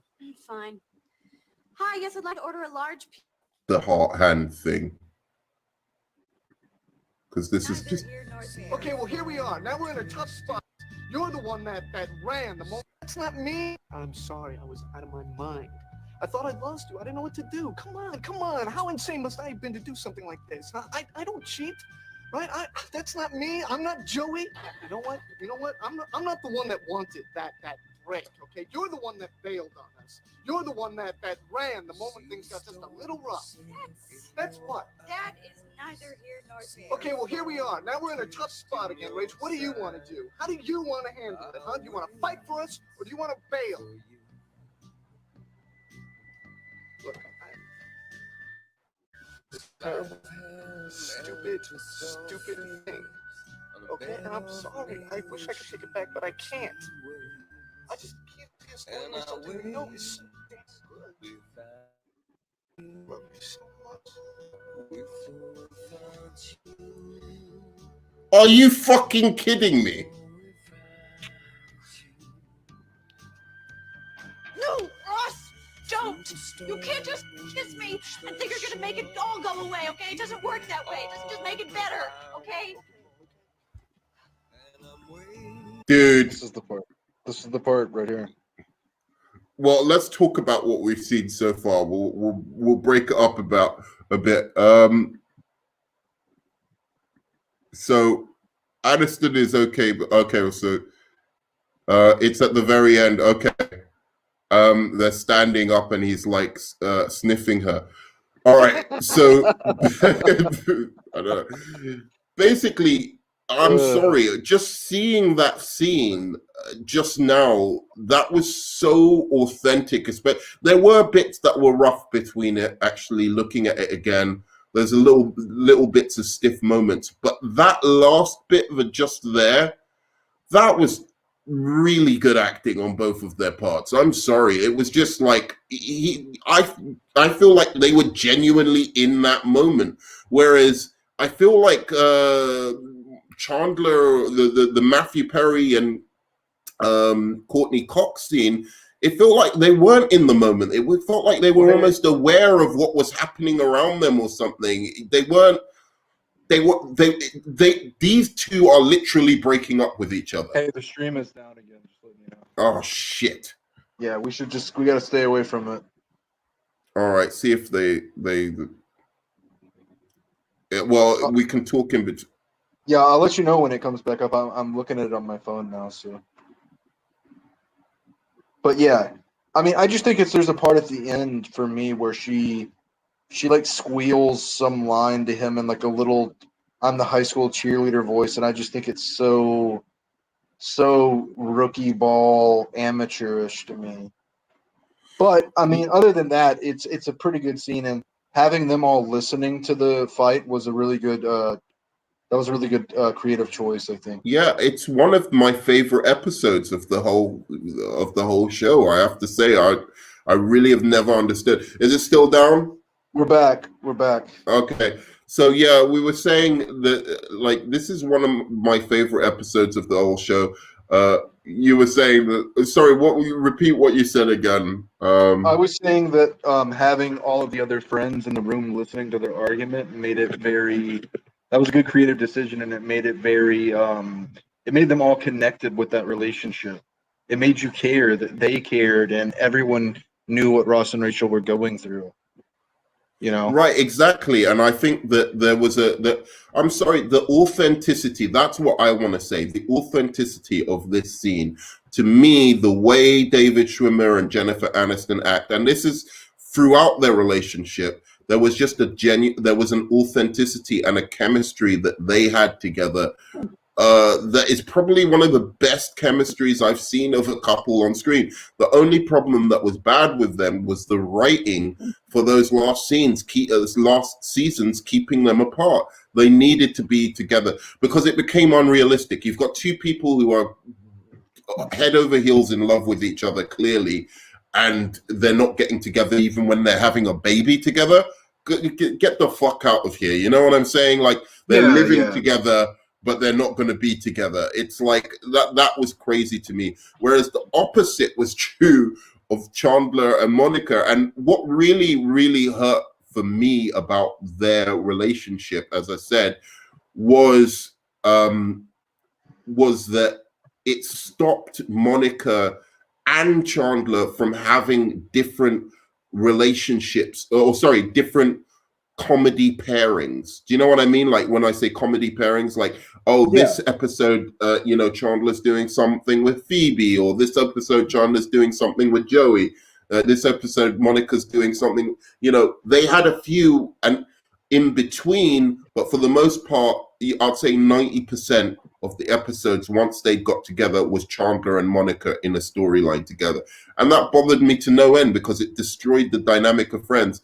That did not happen with Rachel and Ross's relationship. But it's also that even if Ross and Rachel organically might have worked a little better together, because I didn't see Chandler and Monica coming, and that's part of the joke of it.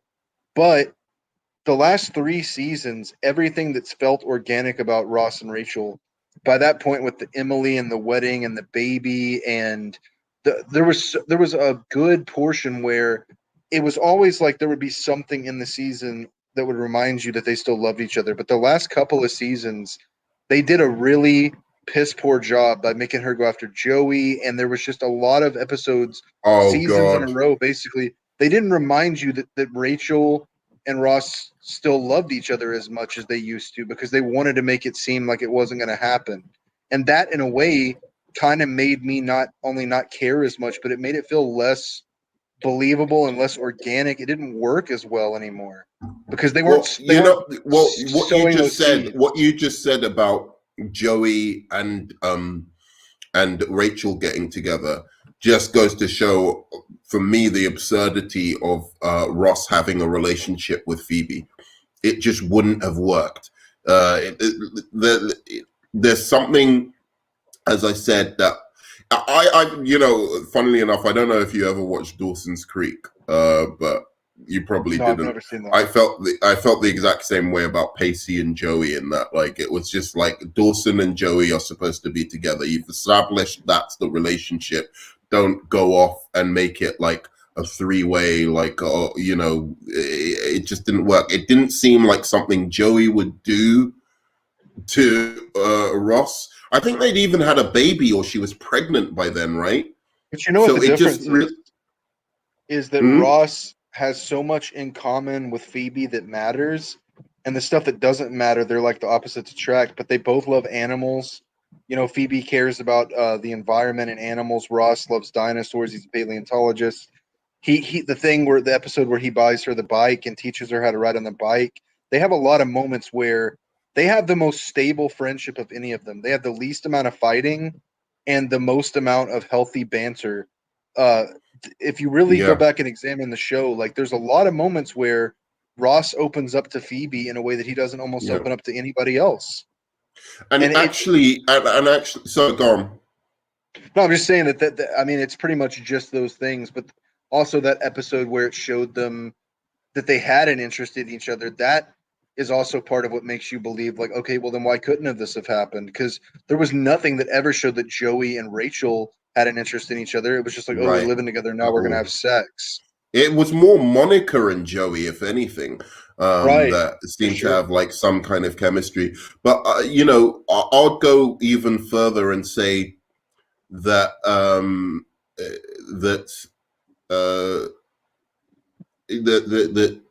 the comic chemistry between Rachel and Joey was non-existent as well. I don't remember any episodes before them having a relationship together where I'd be like, oh, Ross and Joey had a banging comical chemistry where I want to see more episodes of Joey and Rachel together. They were the worst duo on the show, absolutely. Every other duo had like much more of a dynamic kind of thing, comedy pairing together when they got together. And what you were saying about making Chandler be dramatic, well, making Matt LeBlanc be dramatic was even worse. Trying to make him have those moments where he doesn't understand why he's in love with Rachel, it was horrible. It was horrible. It was The horrible. worst thing they ever did on the show. Yeah. And all right, so it takes me to one of my other hot takes. I've got two more hot takes that I want you to respond to. My other one is a flaming hot, and I'm absolutely serious, and I believe this, by the way. So you'll get ready for that one. So my second one is Mike and Phoebe were a fucking terrible, boring couple. I hated him. I thought he just didn't have any kind of I didn't see why Phoebe would like this guy. I always thought Phoebe is going to go for somebody a little bit more interesting than this guy. He was very bland, very vanilla. I hate fucking the actor who plays him. Everyone seems to love this guy. I have no idea why. From Ant-Man to anything else he's been in, I've hated him in it. And I just didn't get it. That's my opening gambit. You're not a Paul Rudd fan? I'm not a Paul Rudd fan. Are you going to leave the stream? Oh, that's a hot take. No, I think I'm a Paul Rudd fan. I think he's one of my favorite comedic actors of the 2000s, but I don't think his character in the show is anything special. I agree that I could see Phoebe being with 15 different other people that would have been better. I guess I was just so happy for Phoebe in the same way I was happy for Chandler and Monica in a way that I wasn't with Ross and Rachel in the end. It felt like Phoebe earned the right to be happy, and so I kind of didn't. But I get what you're saying. Like it was definitely a lot of wasted screen time on somebody that wasn't that interesting that could have been diverted to better things. And that takes me to my next point, which is that it should have been David the scientist. I would have found that it would have been so much more. They brought him back, and then he was the last person before she was going to marry whatever his name is, Mike. I was so happy when he came back, and I thought she was going to actually end up with him, and then they make her end up with that guy. And the worst thing about it was that the chemistry and the humor of that guy. He's such a funny guy because he's the Simpsons guy, right? He's such a funny guy anyway, that he was even funnier when he came back for those couple of episodes, right? Like just like a couple of things that, those couple episodes that he came back were joyous of affairs because, he'd be like, he was like trying to be like tough to Mike. And then, he's walking out of the apartment and he says, but if you ever end up in Russia, come to my part of town, we can party up Vodnik style or whatever. And it was just a hilarious line delivery. And he was just funny again. And one of my favorite episodes is where, he leaves, Phoebe and him get together and then he leaves. I just thought, he even the opening thing of when he was like telling Phoebe he liked her when she was on stage, singing was just, it was magic. I thought they should have got together, definitely. Yeah, they were definitely a better couple, and I also was excited when I was watching the show when he came back. I was rooting for him. I've got to return to a philosophical pickle here. He says, that's a lie, Nerdman. I can verifiably find many episodes where Chandler has adventures with other guys. And then he finds me some episodes. Ross and Chandler college reunion. Chandler and Phoebe buying Monica's ring, etc., etc. So you've come up with two, first of all, which I didn't say there wasn't any. I said it was a breath of fresh air when he was decoupled from Monica, who had shackled him and just made him as a character Monica's boyfriend. And Monica just became manic, trying to be human. All of them were trying to steal the show. Do you know what I mean? That was another problem with the last seasons. It felt like everyone was trying to steal the show, whereas there was a natural balance of order before that, where it was like, really, Joey was just like the straight guy to Chandler's being the funny one, right? Rachel and Ross were the drama duo who had some comic moments. And then obviously Phoebe was just the wild card, hilarious, funny little spice. and who's left? Monica was, again, I suppose she was the heart. She was, along with Rachel, the heart of the show. She was a lot of the dramatic kind of elements of the show came from her, and wanting to have a family, wanting to have a husband, wanting to make her parents proud, and be seen in the same light as her brother. So it wasn't just always her being kooky, manic, and the person with OCD, right? They just played her up so that she became a caricature in the last 5 seasons, rather than having that be something that's part of her, the OCD, that she always needs to have everything neat.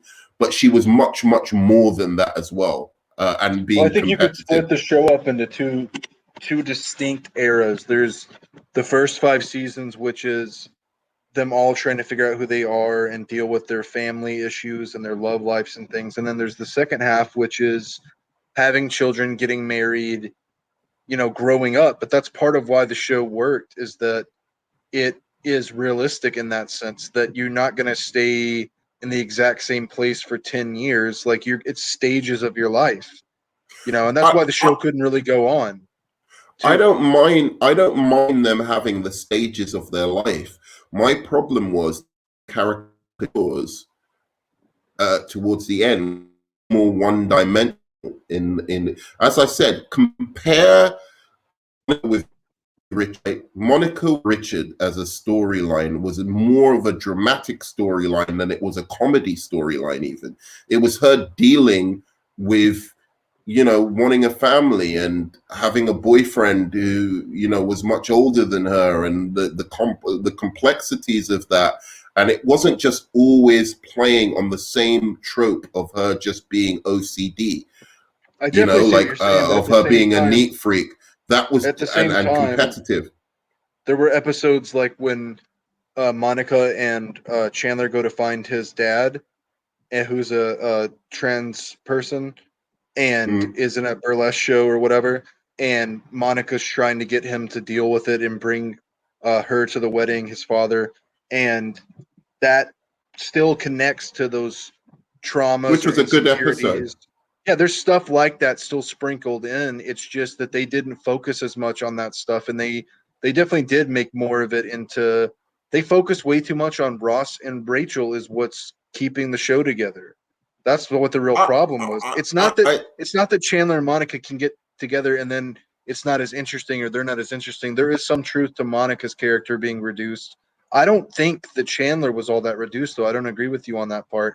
And I think the problem is the show. What do you mean reduced? Explain what you mean reduced, because I don't think that's what I'm saying. Well, she was a caricature, like you said, of like everything's about her manic cleaning and her being the boss in the relationship. I still think Chandler had one-liners, was funny. He still had the stuff about his father and his smoking addiction. And, there was still stuff about Chandler's personality that was endearing that came out.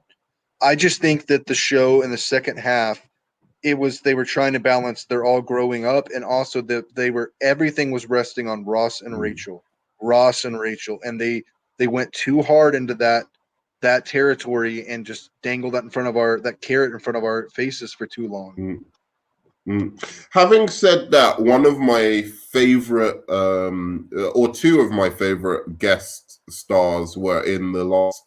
So we can talk about our favorite guest stars. But yeah, just to answer Philosophical Pickle, sorry, Monica and Chandler had far more episodes, and I can go through them with you. We could do a separate stream where we talk about this, since my hot take now. Monica and Chandler was about being in storylines together was about 80%. I would say, of the episodes from season 6 to season 10.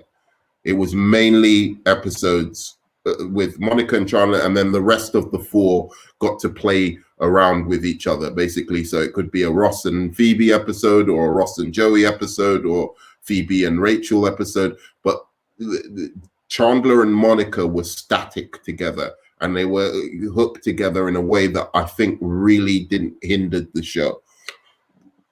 And there were I episodes. There get were that. episodes where they weren't, and those were some of the best episodes where Chandler was like, "Oh, you know, eating a cheesecake with Rachel," and I was like, "Yeah, great, But you something know what Chandler else? doing something different."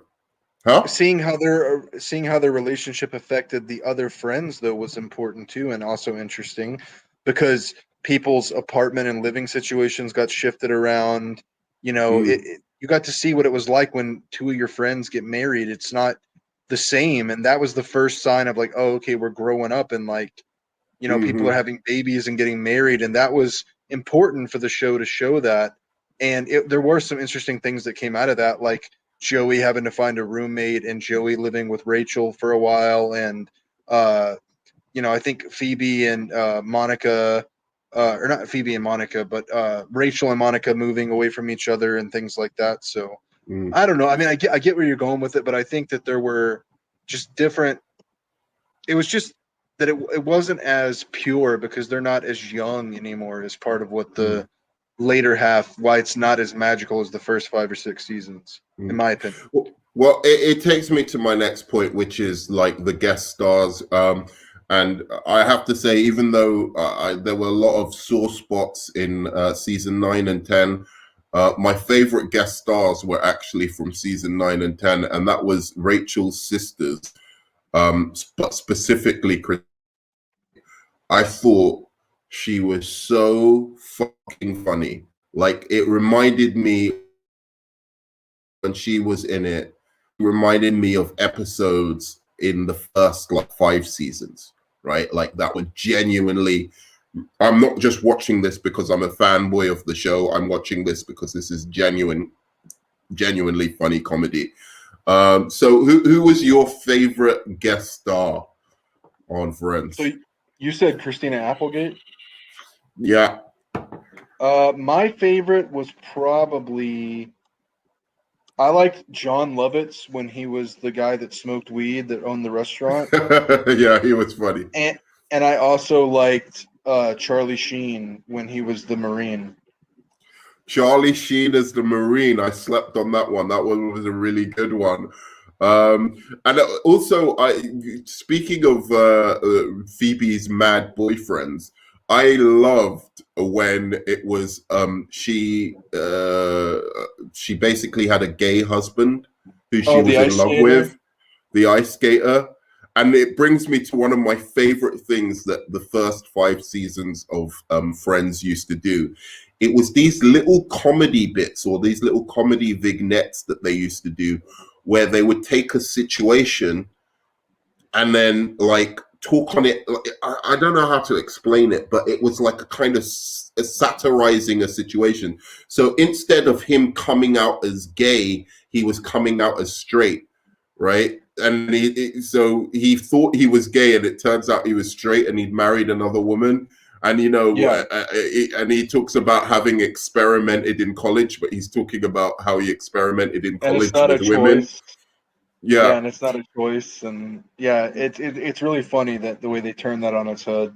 Yeah, they always used to do little things like that where they turn a situation on its head, right? And like, it's hard to explain exactly what it is. I suppose it's satirizing a situation is the best way to talk about it. But I don't know, maybe if you could think of another example of what I'm talking about so we can make it clearer. I think that the show did a good job of talking about stuff that was, at the time, you know, being openly gay wasn't what it is now. It wasn't as easy. But they were able to approach those subjects in a way that was funny, where everybody kind of, you know, it was lighthearted, but it also wasn't afraid to like go there a little bit, you know? Well, I thought of another example of what I'm talking about. There was another one where it was like I just had another one in my head that was an even a better example. But this one's a less funny example, but it's another good example of it was Monica and Ross's Asian girlfriend Julie, I believe her name was. Yeah.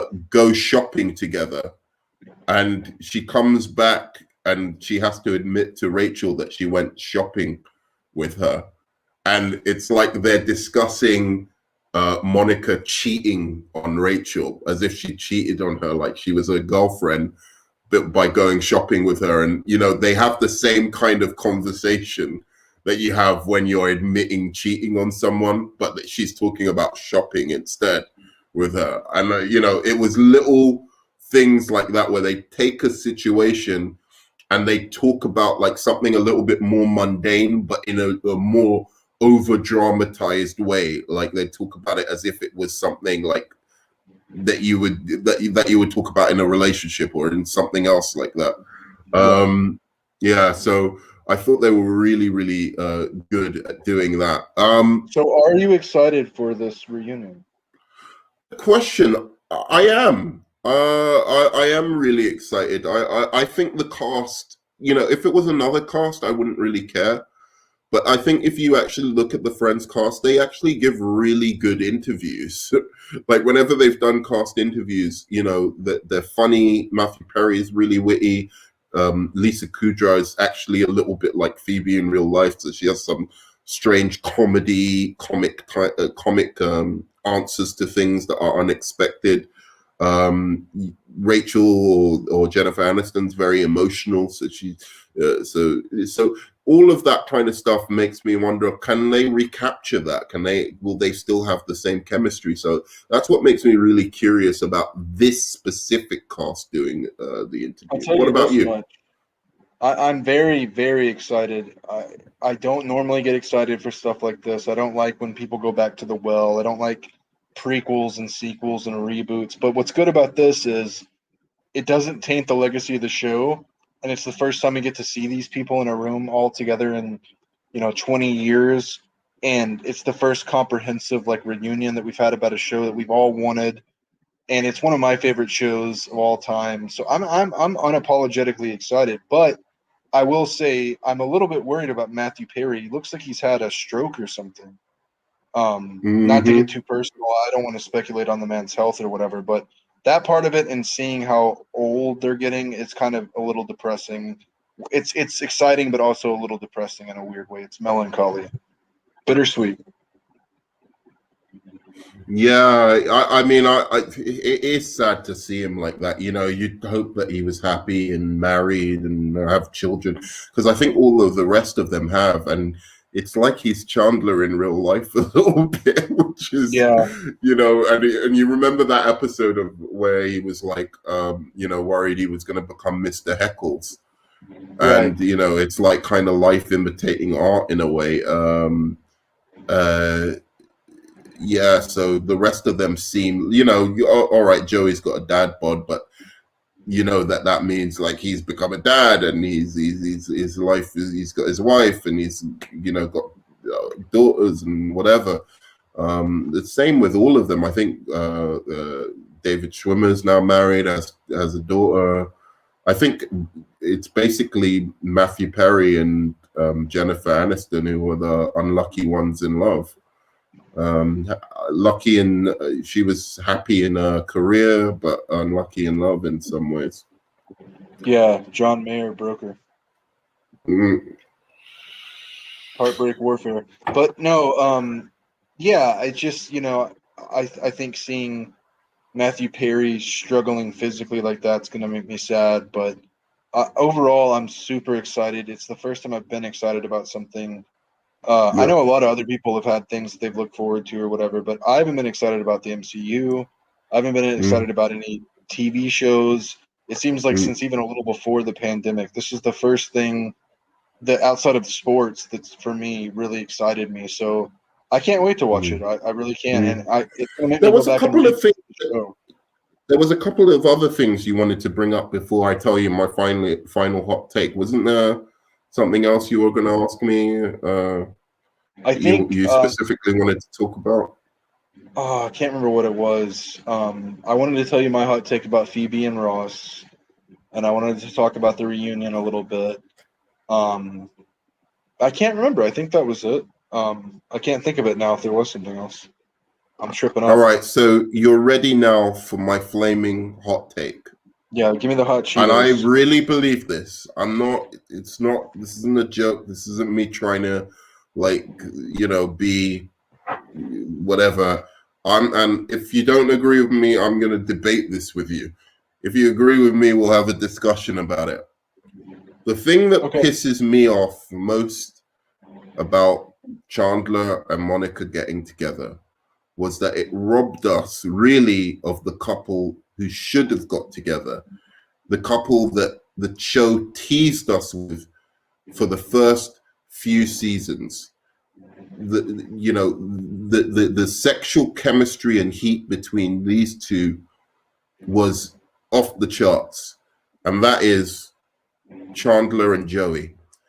They should have had the balls to put Chandler and Joey together and have an actual gay couple on Friends. That's my hot take. I disagree with that. I don't think that there were ever any things outside of the bromance that made me think it was sexual in nature, but I do think that show could have been the kind of show where they had an openly gay character in it. I was thinking about that earlier. I just don't know if Chandler and Joey ever gave me a reason to think that they would be. I mean, there was always the thing. He had a quality. Clearly, there was some kind of thing between them. Like I always thought they had it was a little bit more than just friends. I really did think that they had that kiss on New Year's Eve. They teased us with it, but they didn't follow through. That's what I felt. I don't think the creators planned that, but I just think they had some heat together, and I would have liked to see it for the last 2 seasons, or if they ever did like a Friends, like, I would like to see that Chandler and Joey admitted what they always knew. Why? Yeah, we could have like a Marvel what if. Why? Friends. A what? Like a Marvel what if, but for Friends, where there's an alternate universe where Ross and Joey are gay. Ross and Joey, they had some heat together Chandler as well, and Joey, but not as much as Chandler and Joey. That's what I meant. I'm sorry, I missed it. But that is, this is the thing. I actually think it would have worked much better and a much more surprising reveal. Something for season 7 or something like that. That they actually realized their feelings for each other. Let's say Monica and Chandler never got together, and Chandler continued on failing in his relationships with women, and Joey kept on moving from woman to woman, and then they finally realized, look, this is why. It's maybe Joey's bi or something like that, and Chandler was actually gay the whole time and just couldn't admit it to himself, and that was the reason why everyone thought he had the quality. But here's the thing: I could see Chandler being gay. I don't really think I could see Joey being gay. But why? And not in a way that like you have to be effeminate to be gay. That's not what I'm saying.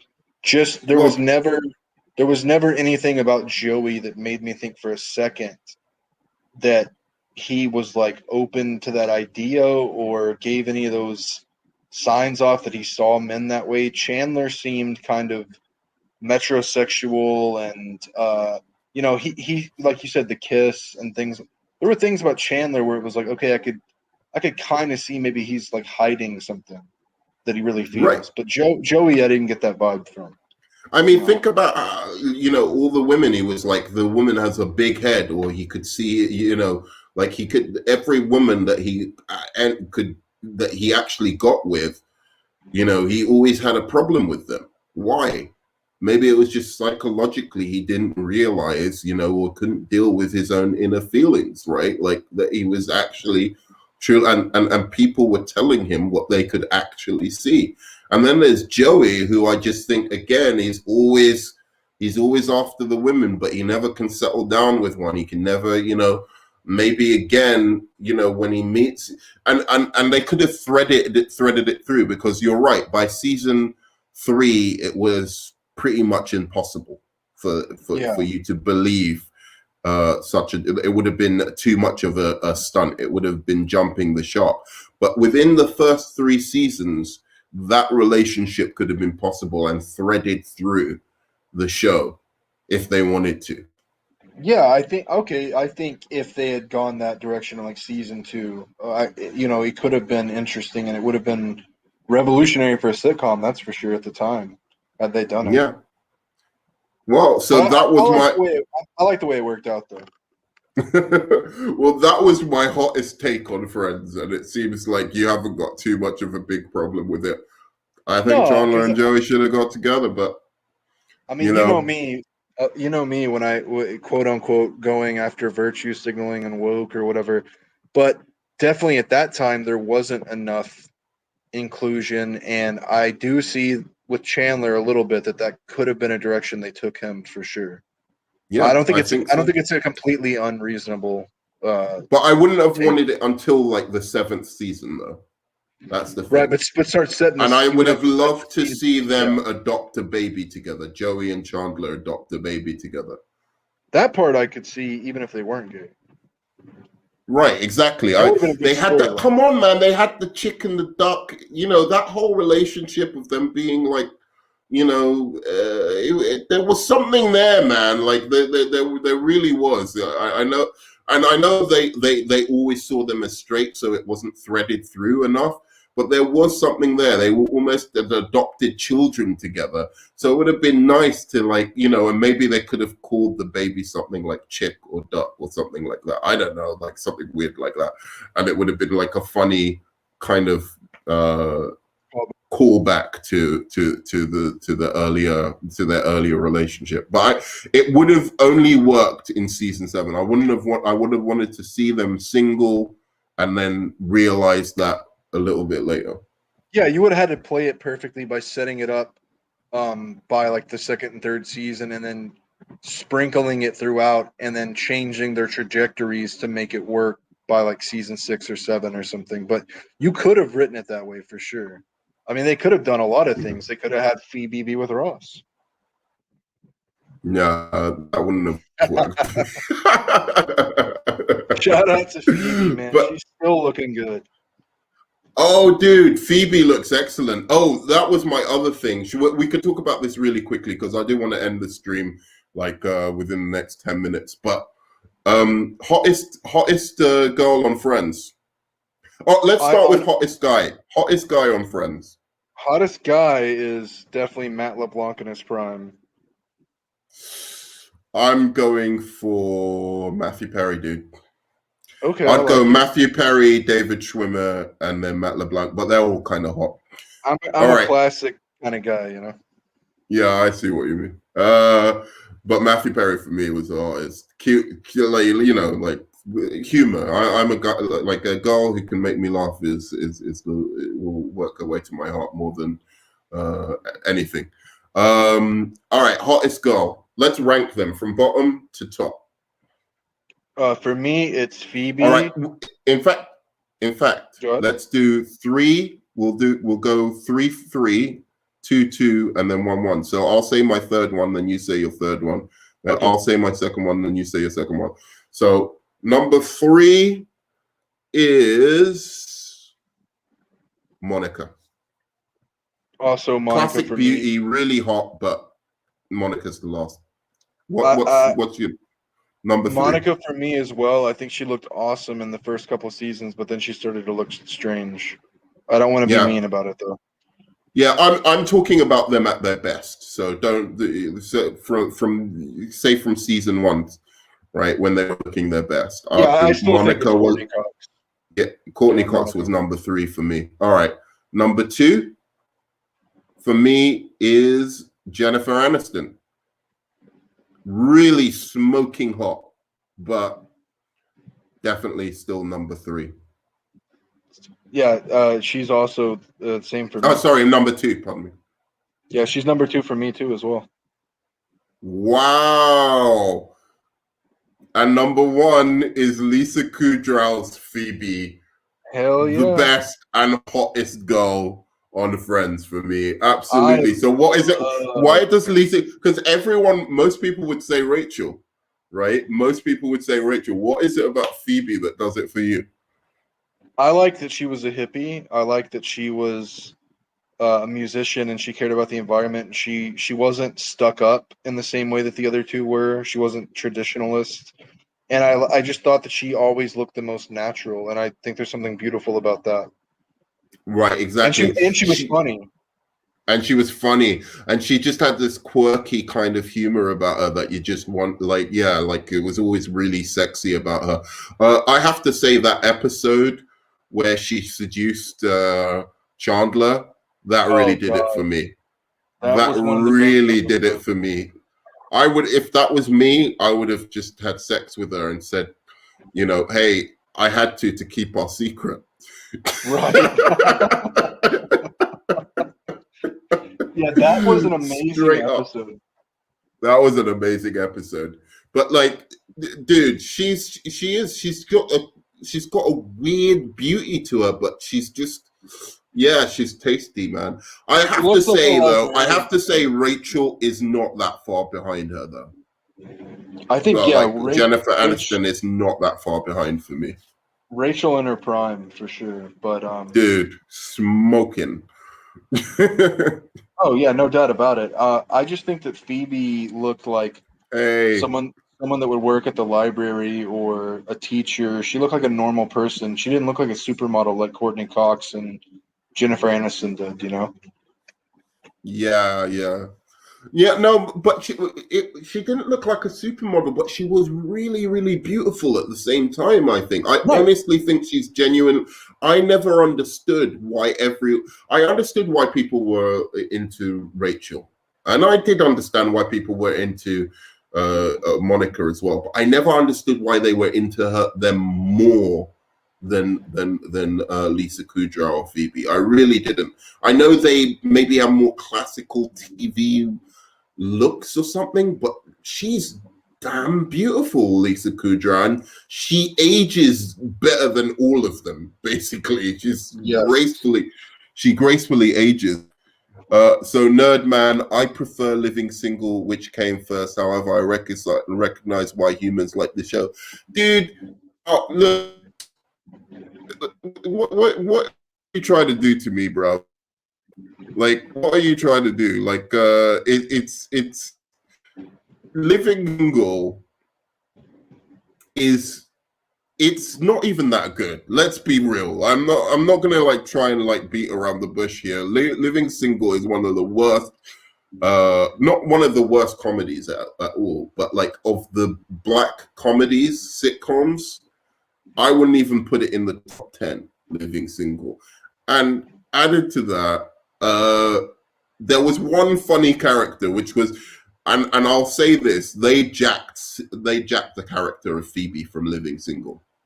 Straight up jacked it. They jacked the format.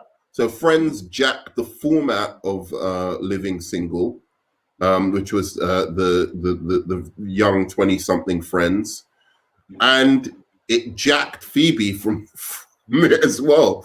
So there was a ditzy character who was really the funniest character on Living Single, and she was kind of hot as herself as well. Did you ever watch Living Single, like an episode of it? It's like the Black Friends. I've never even heard of that until now. Right, yeah. The Friends writers themselves basically admitted it. Like, they watched the show and they basically stole the concept from them. But I mean, you know, Friends, Living Single. In a way, it seems obvious, but again, sitcoms weren't concentrating on 20-somethings trying to find themselves at that time. I don't know why it didn't occur to somebody to actually do that until Living Single, but like they weren't doing that. So they did jack the concept. Let me see what he replies. No, man, I'm not trying to do anything to you. I'm not only saying I prefer Living Single over Friends. Let's be real. Friends hijacked a lot from Living Single, which is what I'm saying. You're probably going to find out in a moment that's what I actually said. Nerdman, Friends is the white version of Living Single. Yeah, exactly. So my point is, though, that Friends perfected the formula and found the right cast to carry out the show in a way that would appeal to more people. I'm sure if Living Single, if they could have done a black version of this, that would have appealed to more quadrants than it did. It may not well have ever been as popular as Friends because, you know, the way the world is. But first of all, they had 4 women and 2 men. They constantly they recast certain people in later seasons, which is not a good thing to do. And there wasn't anyone singularly like as funny as, say, a Matthew Perry or a Lisa Kudrow. There was only one woman who really held up the humor of the show. So it was already unbalanced. As I said, 4 women, 2 men. That doesn't work, right, Film Elitist?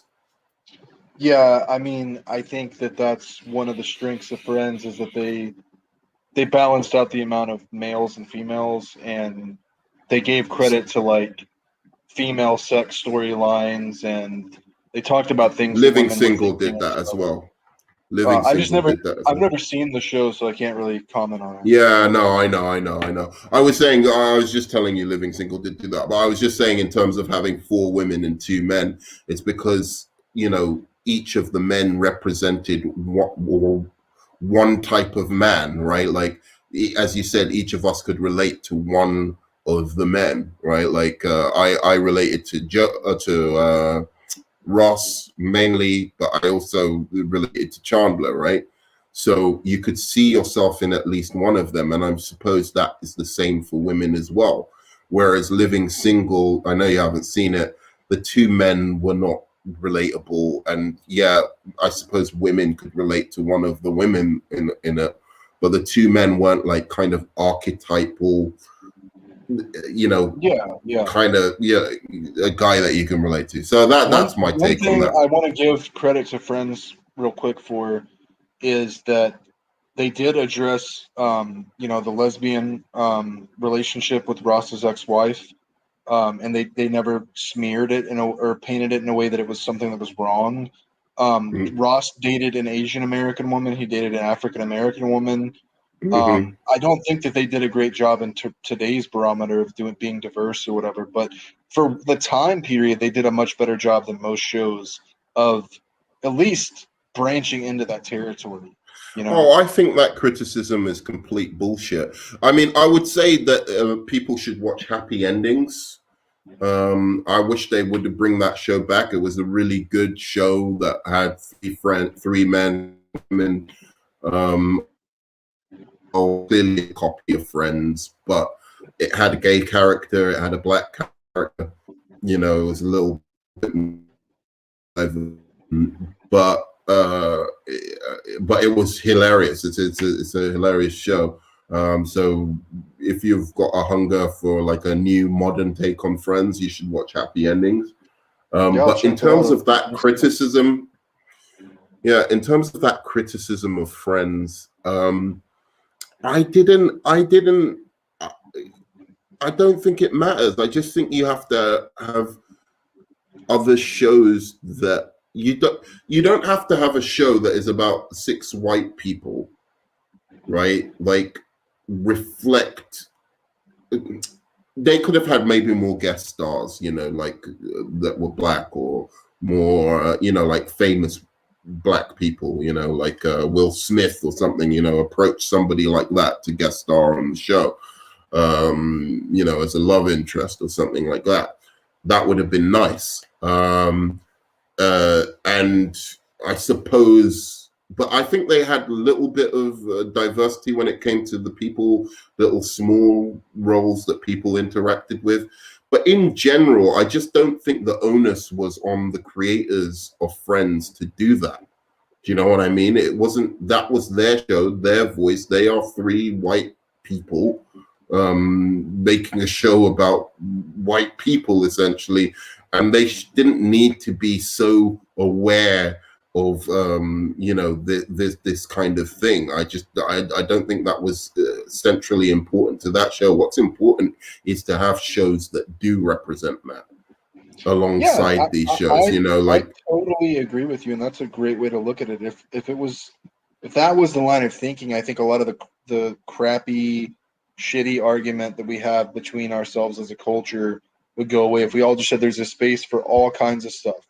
There can be a show with 6 white people, but let's also have a show with a bunch of predominantly gay characters or trans characters or African American and Latino, whatever. Or a mix of those. Or a mix, you know? yeah. Like it doesn't always have to be one thing or the other. Let's just have a bunch of different stuff going on, you know? Because at the end of the day, there's a lot of different stories to tell.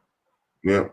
So I think that's the main thing for me. But I do think they could have had a few more guest stars that were black or Asian or something like that. They had some love interests and stuff, but like, you know, even like prominent, you know, because I think that a lot of black people, Asian people love the show as well. So it would have been nice to have like, you know, a famous person who represents them, you know, stuff like that. I think would have helped the show a little bit as well. I think they could have been a little bit more mindful. But again, I don't think the onus or responsibility was on them, especially at that time, to have to do that. I don't think it in any way makes the show less funny. I got the characters. I didn't ever think, they need to be. You know what the whitest show ever was Seinfeld. Was it? Was it whiter than Friends? That's the most white people show I've ever seen. That's literally 4 white Jewish people that are higher middle class living in New York talking about, can I get the pickle jar open? Or why did my penis shrink in the pool? Like, it's the whitest show ever created, in my opinion. But they had that great lawyer, though, that Johnny Cochran lawyer. Yeah. He was hilarious. He was awesome. He was really funny. It is the one. We have to do a Seinfeld one at some point. Dude, I would love that. I used to hate it, but I got super into it the last couple of years. I realized how great it was. Yeah, like my favorite character was Miss Peterson. Who's that? You know, Elaine's boss. Peterman. Yes. Peterman. Yes, he is fantastic. The way he talks and stuff. Yeah, exactly. He doesn't. Yeah, go on. Just something about him is hilarious. Him and Elaine's boyfriend, the mechanic. Oh, right. I haven't even seen that. I haven't seen all of Seinfeld yet because it's not. It's like a binge. It's like a half binge show because it doesn't have a through line storyline where you're like, oh, I have. So that's what I like about Seinfeld. I think I'm going to be watching that till I'm like 60, 70 years old, you know, and still be able to, you know, find episodes that I haven't seen. So I purposely try to like limit the amount of Seinfeld because again, it was on Sky One in the UK, so it wasn't, for instance, I could watch it. But otherwise, if I was at home at my parents' house, they didn't have, you know, cable or satellite television. They just had the basic 4 channels. So it just didn't come on for me. But every time I watched it, I loved it. And then now with the internet and everything, you know, where you can stream and stuff, I've been able to catch up on some episodes, but I haven't done them all.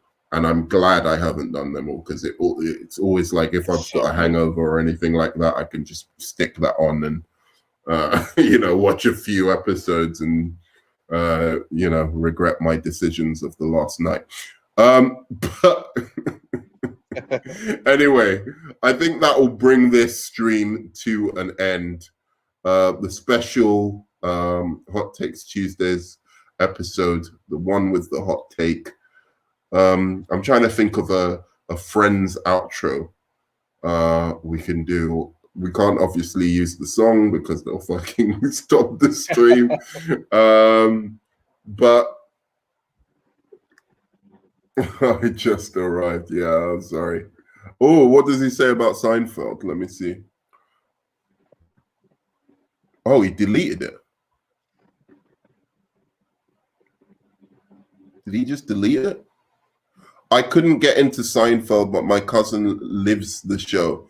Oh, right, okay.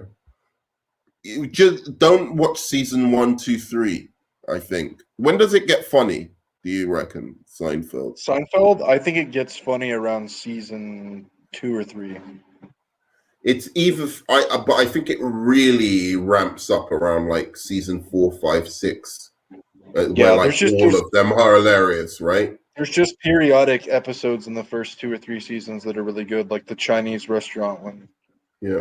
I mean, are we going to do a Seinfeld thing? Should I save the questions like ranking and stuff, ranking the characters for the special Seinfeld? Yes, I'm down with episode. All right. Cool. We'll do that then. All right. So apart from that, I guess you know how it is, man. I will be there for you. When it hasn't been your day, week, your month, or even your year. Yeah, when the rain starts because to pour, when the rain starts to pour as well. Because obviously this is Hot Takes Tuesday, channel where we come as friends together and discuss pop culture and all the hot takes of the week. But apart from that, thanks Film Elite. It's a big favor for doing this special hot takes with me. My pleasure. And thanks a lot, lots, man. And please do like, subscribe, comment. I think Film Elitist is gonna start a channel soon. So as soon as he does, I will advertise his channel on my streams as well. I hope to have him on many more times. I think you're better than Philosophical Pickle, man. No, not at all. Not at all. But I love you both. Yeah, man. Give me a high five, smash the like button, comment, subscribe. You know I always respond to the comments. And apart from that, thanks so much for joining us today. And I'll see you on the flip side. I love you 3000. Peace.